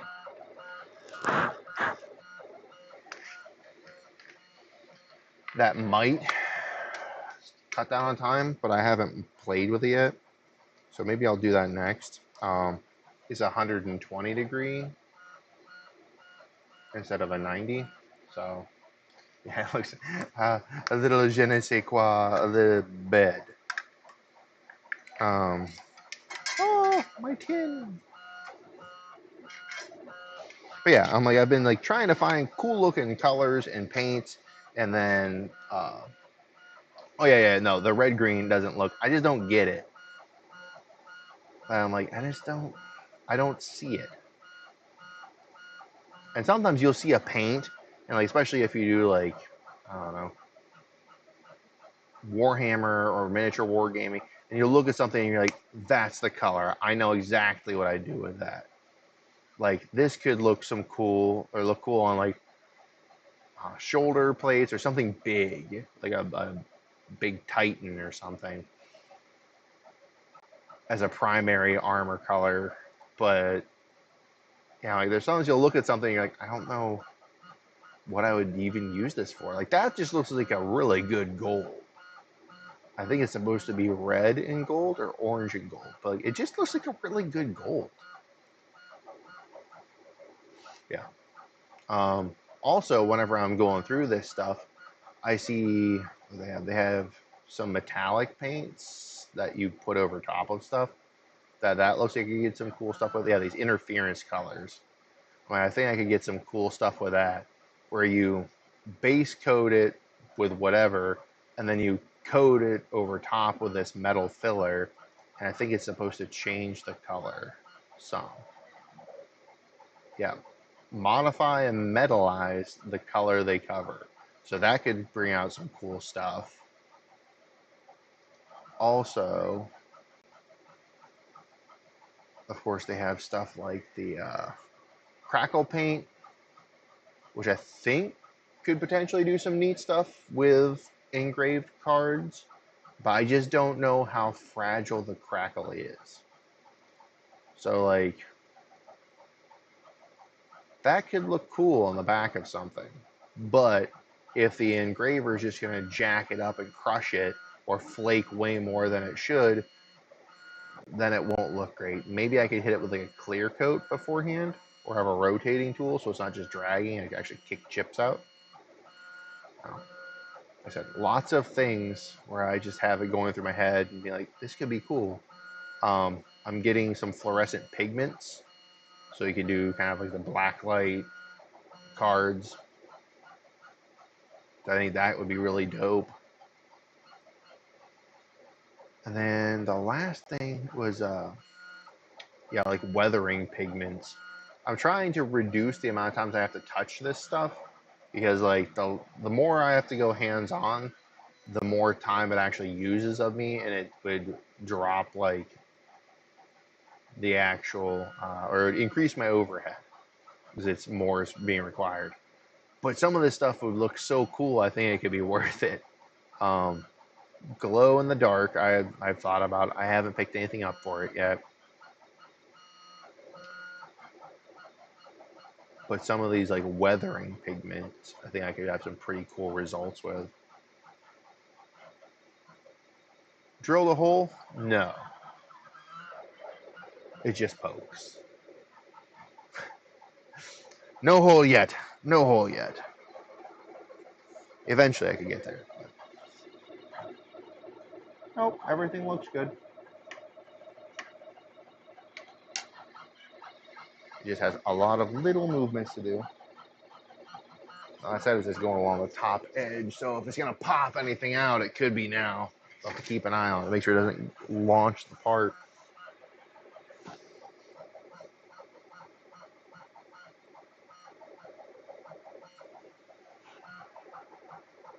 Turquoise oxide could have some cool stuff.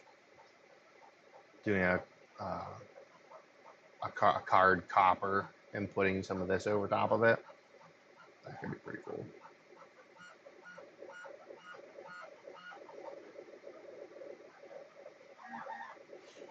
What else? Yeah, it's always the paint. The paint that gets scrapped or scratched up and lifted. Speaking of shadow, this same company has, I think it's called Max Black.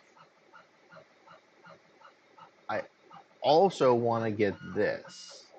I don't know if it would just be unsettling or cool, but it's like the blackest black type paint. Yeah. They have a way to show it? Not really. I just want to see if they actually show it. Yeah. How black it actually is. Again, I'm like, that could be really cool with a fluorescent paint.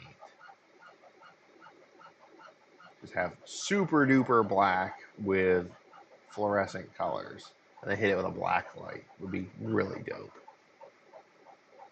Excuse me.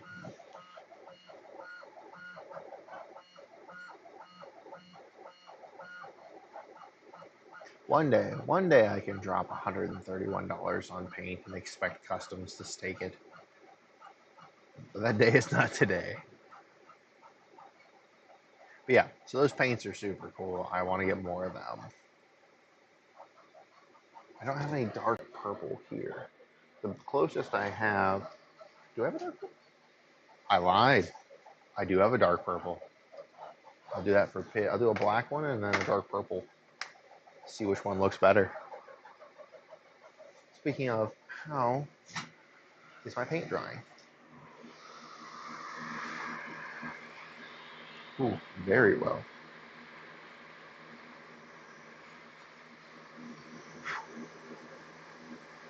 Very well indeed. Let me give it a little longer though. It's still just a little, just tacky enough that I'm afraid that would not be great. Eventually, TM, correct. Yeah, no, I'll definitely do this. I'll try this dark purple on one side and do a black on the other, and just do one on either side. It can look pretty cool. Because yeah, that's what I was saying. Yeah, this whole thing is just dialing it in, figuring out what I need to do, and then trying to get people to notice and create a demand. Is yeah, if I could get this in front of some of the bigger crowdfunders in Comicsgate, where they're getting 1,000+ people, create something quality that everyone would like, then I'm gonna do good. I'm gonna actually be able to turn this into a business. Hmm. One thing at a time. Also, oh, I got a little more beer.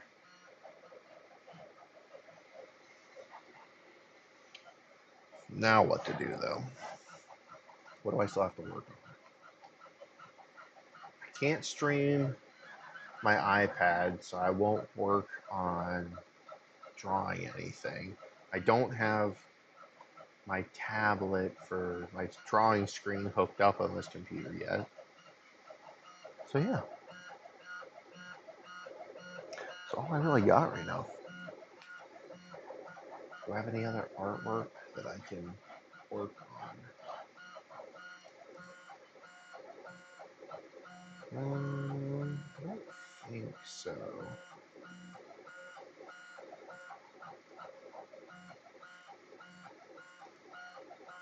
Let me pull this up on a separate screen so I don't have the major faux pas of scrolling and having something show up that gets you in trouble. What I can do to just grab.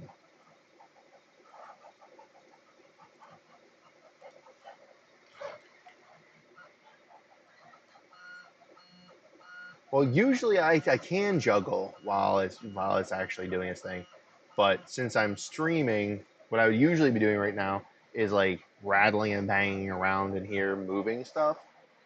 And that's why right now I've got those card blanks be like drying. And usually I will go through, where is my bookmarks? More bookmarks. CNCR cards. Cool. So these are all designs that I'm like, this could be interesting to turn into an art card. I mean, clearly you got like Punisher logo. Say Ben Herrera Cyber Frog could be pretty cool. Just reducing it down to black and white.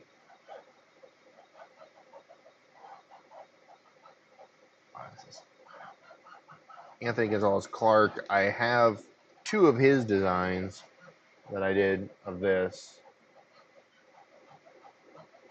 with the front being his and the back being the all caps.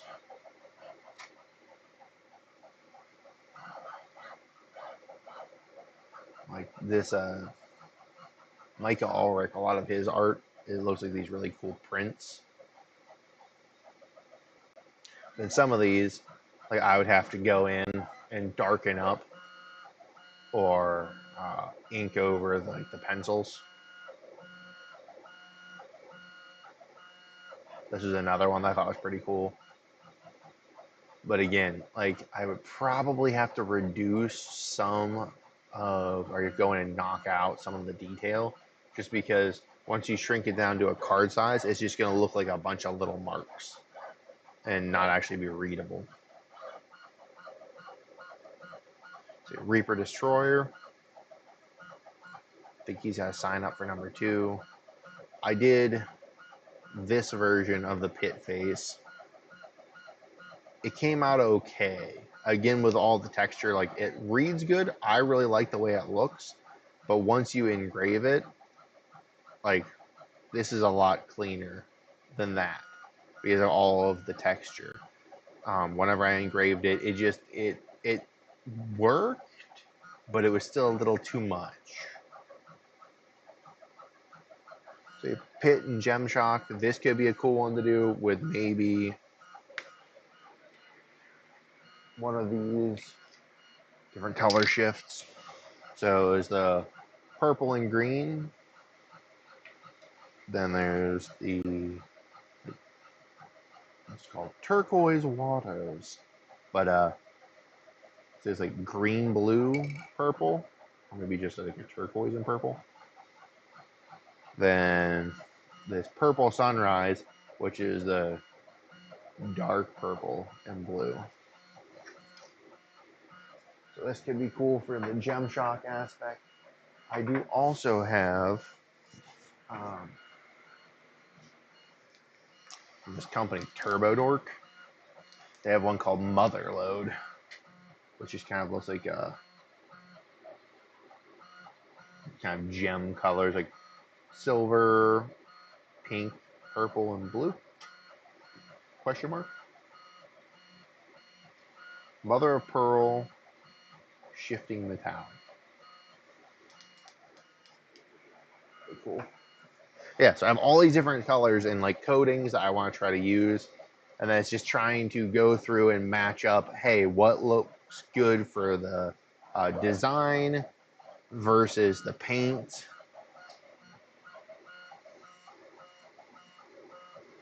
Art T Bear's Pit, that was another one that I'm like, maybe if I turn the card sideways, I wonder how it would look if I did landscape instead of portrait.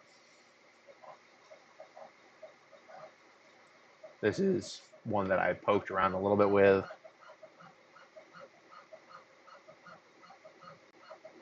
I have a zombie T-Rex. So yeah, it's just been like looking through some of these sketch cards and what do I want to show, what do I want to do.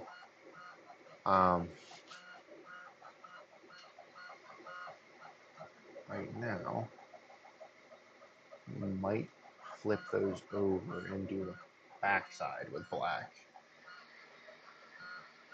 So I'll move my camera over there.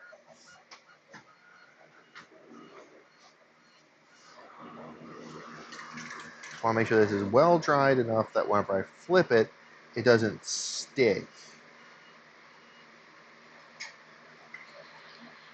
If it does stick, not the end of the world.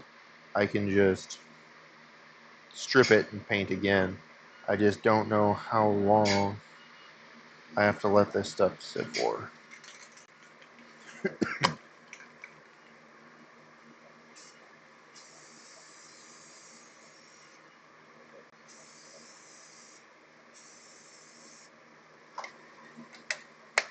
And this filter is working very well.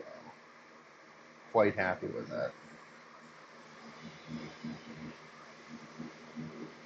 What in the world is that? That bubbled up on one corner for some reason.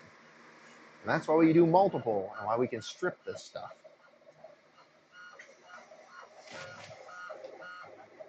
Alright, let's see.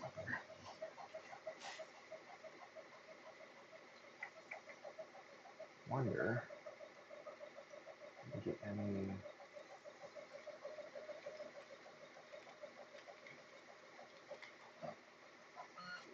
royalty free music.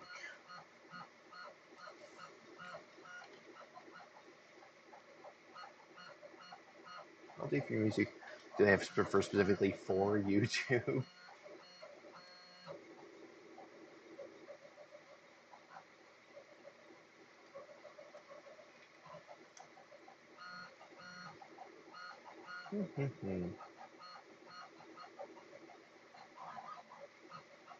Yeah, I'm off that right now. Be a pain in the butt. Camera back. I need to get like a self tracker. Stop. I don't have to worry about moving my camera every time.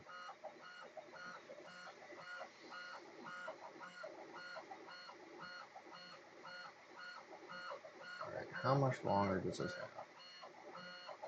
75% of the way done. Oh, it's going. Ooh, she going.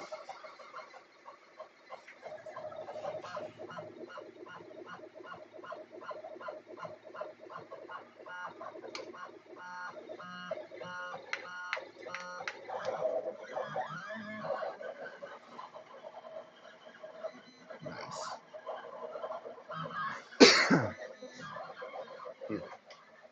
Freestyle rap. No. I am a white homeschool boy who was raised in the church, and the only time I've strayed from that stereotype is to listen to metal.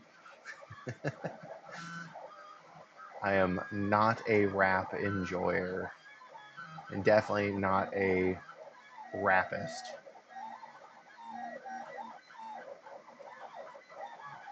Check. So there's Pitt.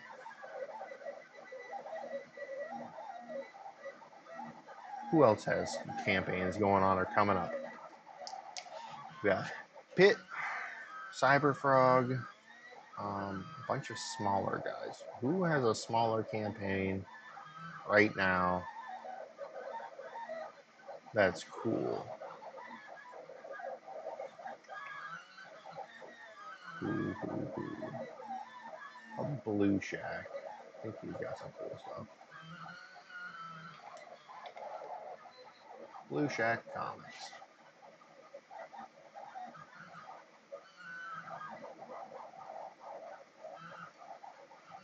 DC Talk, it was barely relevant. Okay? Like, I mean, I know them, but barely relevant. Blue Shack, he's over on Kickstarter. We got Tom Tuttle. Has he posted much artwork? 7 Amens Before Sundown. Coming. Well, make sure to let me know, and I'll make it a point to try to show things off. Or maybe I'll make a couple cards and just be like, hey, back it, and I'll send this to you.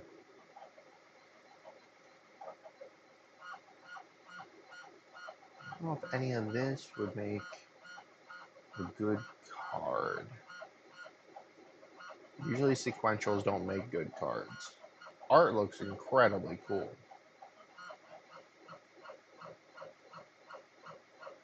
He's at what? 8,000? 8,300, and he's got, like, that's right, no end date. I don't know when he's gonna put anything or be done with it. But 200 people on his first one and almost 10 grand, that's pretty good. Especially with everything that's been going on in this corner of indie comics. Let's see. Just see if he's got any art.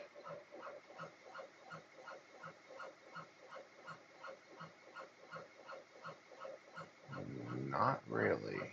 He's posted his own stuff.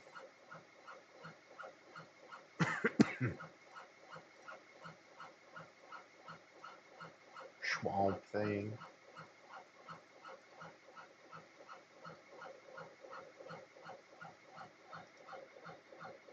Who else has something good right now? Oh, Darren Wagner.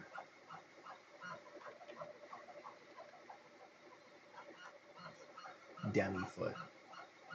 They were close, I thought. I know he was very realistic with how much money he was hoping to get. 8,000. He's got 2,400. He got 12 days left.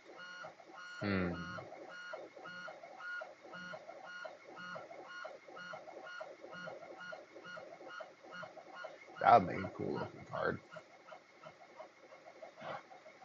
Just this part. Maybe. A lot of the painterly stuff is hard because if I don't have like hard line work to work with, it gets tough. Maybe there's a lot of detail though. Maybe like this, I don't know if that would make a very good card or not, just because of the line work isn't as bold. It smells like spray paint in here now. I'm gonna have to fix that.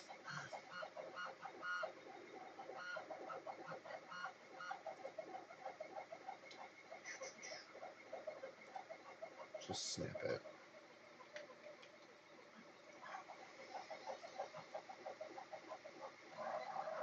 Yeah, like that.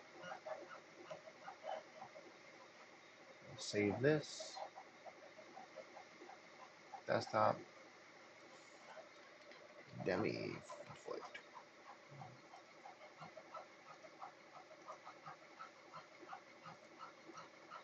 Open up a new one. Doghouse. What is your campaign going to be?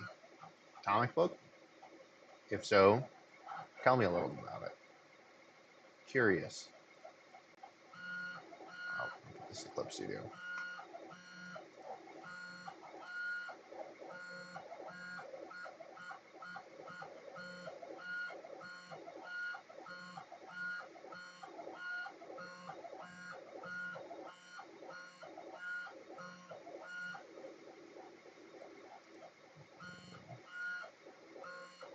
Fire, Masterize. Nice. Yes.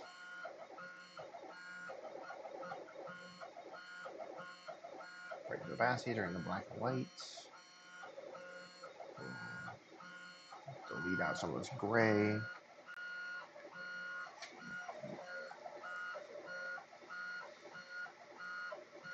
Color gamut.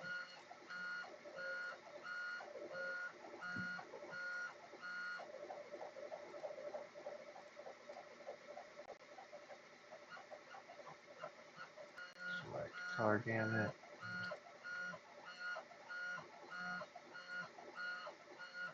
And we'll just grab this last dark gray. Remove that.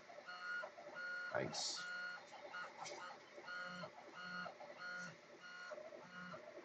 Oh, it's with Shannon? Awesome.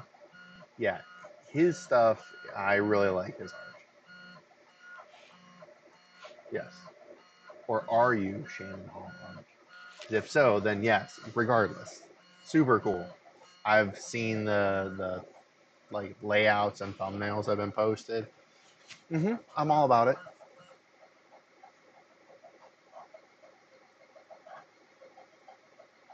All right, let's export that.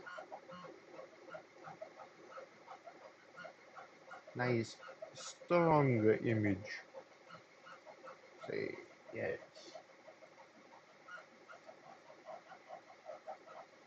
Question is, do I invert it whenever I get over here?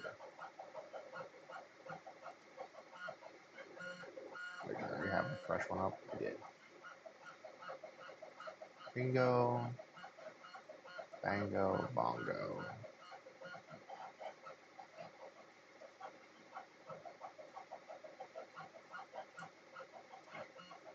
All right, we will resize. Oh yeah, that is you. Okay, that's I see. I'm like, I saw Doghouse reviews. I'm like, this name doesn't ring a bell. But yeah, no, Shannon Hall art does. 48 pages. So how long, if things go well, do you initially have it planned for? I think 48 is a good call, um, especially if it wraps up well, but leaves you wanting more. In my professional opinion.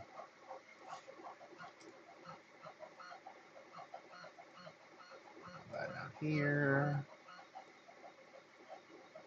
Toolpath. Right, let's see what it looks like if we just were to run it. So it'd be engraving the black. That could look good.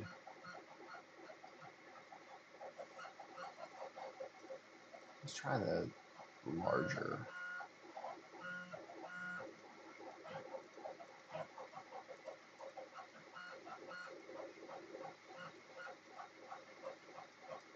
You know, 8-step over. So I'm keeping 5. Speed ourselves up a little bit. Feed at 80. Plunge at 40.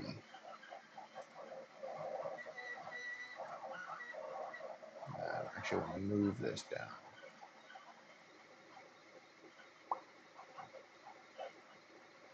No. Fine. Do it the old-fashioned way. 0. Boom. Oh. Excuse me.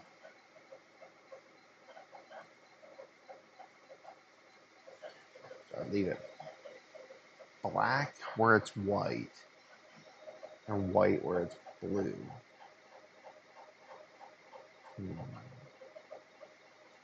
I wonder if I can change my background.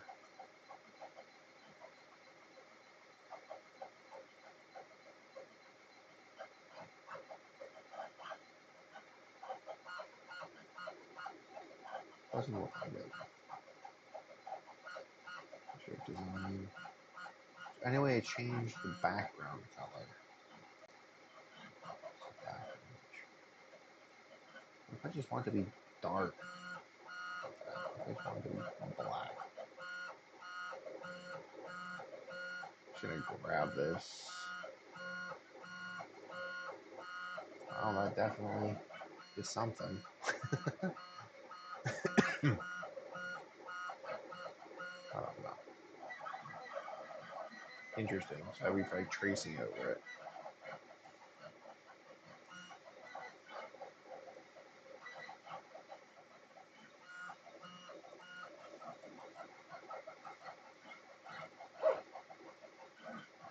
All right, so I want to invert that then. Let's see. No, I want to invert that. As much as I don't want to have to do this whole thing engraved with silver, it would be nice to actually have this pop against the rest. How long will this take right now? 10 minutes. That's not bad. Cool. But what if no? Invert that up to threshold.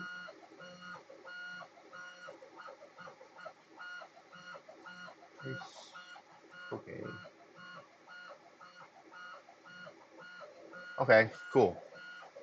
250 pages to the end of the arc, but you have a good cliffhanger at 48. Me personally, with cliffhangers, I'm iffy on. Like, I think they're a great narrative device, but it drives me nuts whenever someone ends on a cliffhanger and then it takes them 3 years to make the next book.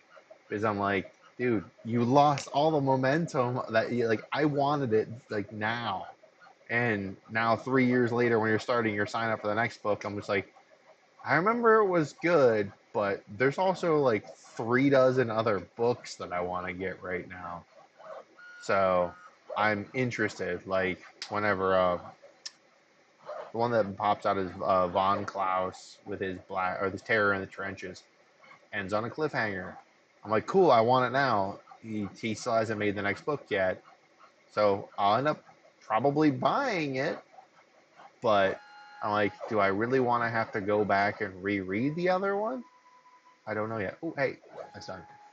Heck yeah. 2.5. Boom. Nope, 2.5. So, moment of truth. Drag this down here. I'm embiggen myself.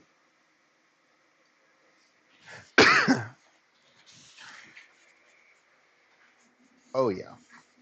That looks cool.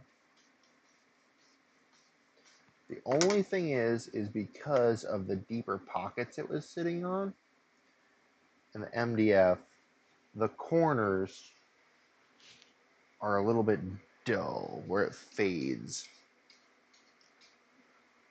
But once my plastic comes, I pocket that out. I don't have a problem anymore.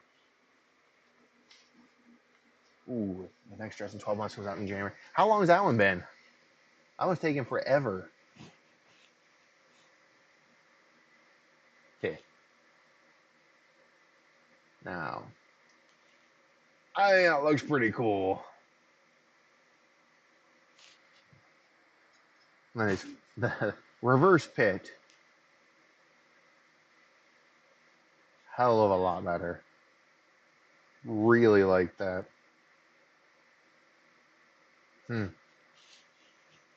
Also, just remember, I have a program where someone attempted to work out the tooling path to make things like holographic if you rotate them.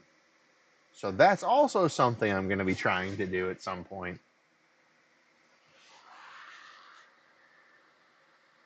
That looks cool.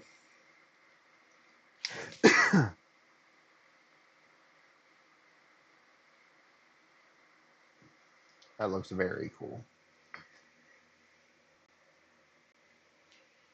Oh, he went through some different. Okay, that makes sense. That would make sense if Jim Butcher was going through some rough patches. But I thought he was cranking them out faster, and there's been this long gap. I'm like, hello, Bueller. And yeah, I think it looks really, really good. Might try something different with this other one. Also, I got the wiring to fix my tool touch off probes. I've been having to touch tools off manually. Now that this is done, I'm probably going to wrap up here probably at 4 o'clock. We'll call it. Delete that. Oh no, crap, we're going to need that.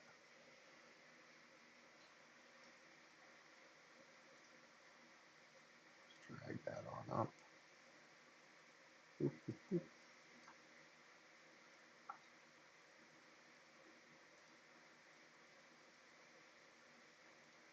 Grab the rest of this and resize it then. Like so.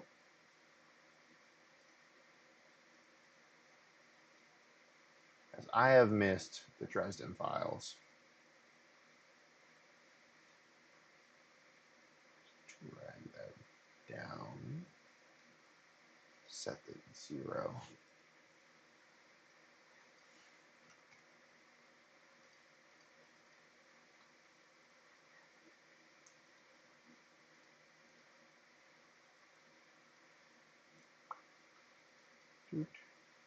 Change vectors. Current selection. Okay. Okay.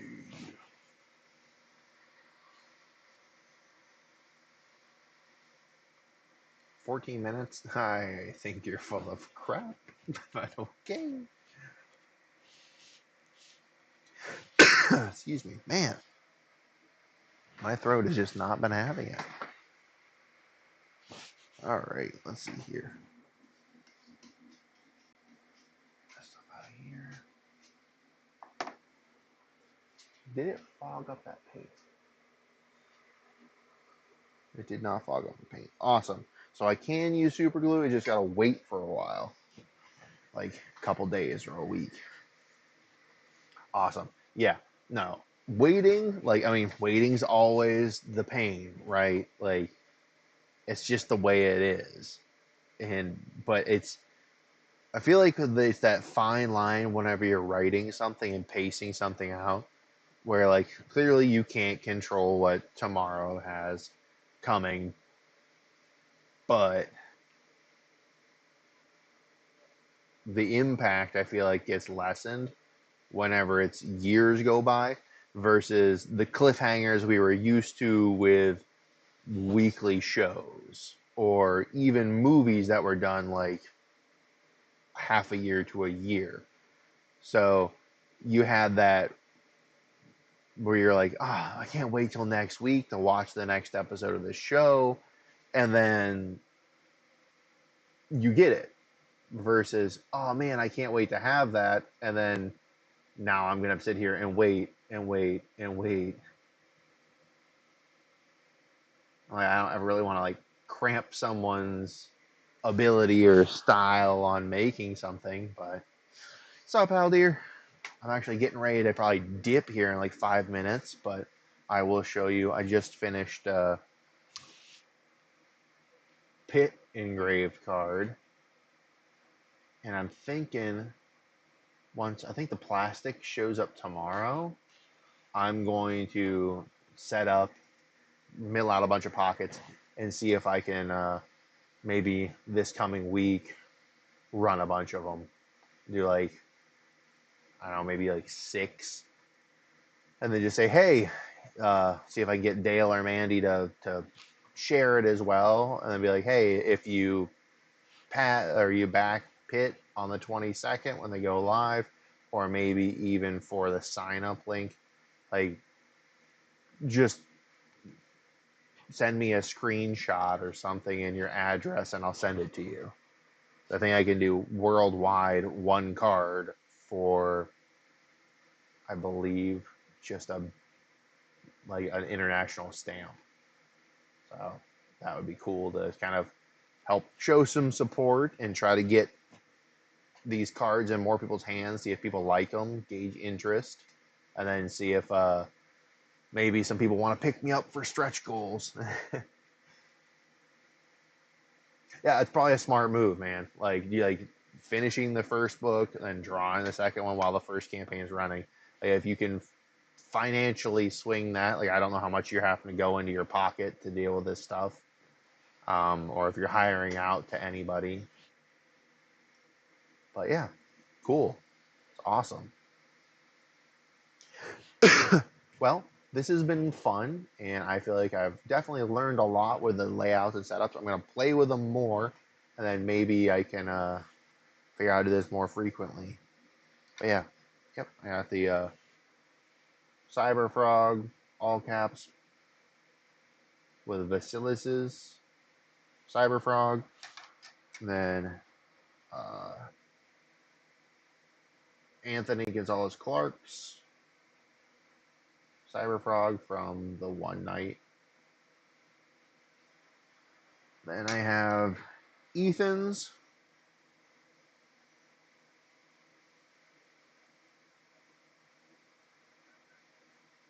on the color shift. Then yeah, just the main bulk is I think I did the back of an all caps, and then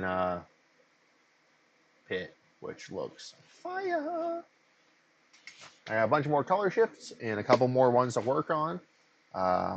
Probably once the paint is done drying behind me, I'll load up at least one and probably try this demi foot. I'd like it if they could get funded. That'd be pretty cool. Try to get that one over the finish line. I think it's got like 12 days to get $6,000, which is that's a stretch. But hopefully we can get there, or they can get there, and just try and grave in a cart and see if I can do a little promo piece for them and get them a couple more backers. And yeah, so it's been fun, gang. Maybe I can do another stream another day. Right now, it's tough because I'm working the actual day job Monday through Friday, so I have been getting up early and staying up late to get work done. And apparently, my wife is just asking me when I want to go pick up a fish fry. So I will talk to all of you folks later. Thanks for stopping by and hanging out. It's been fun.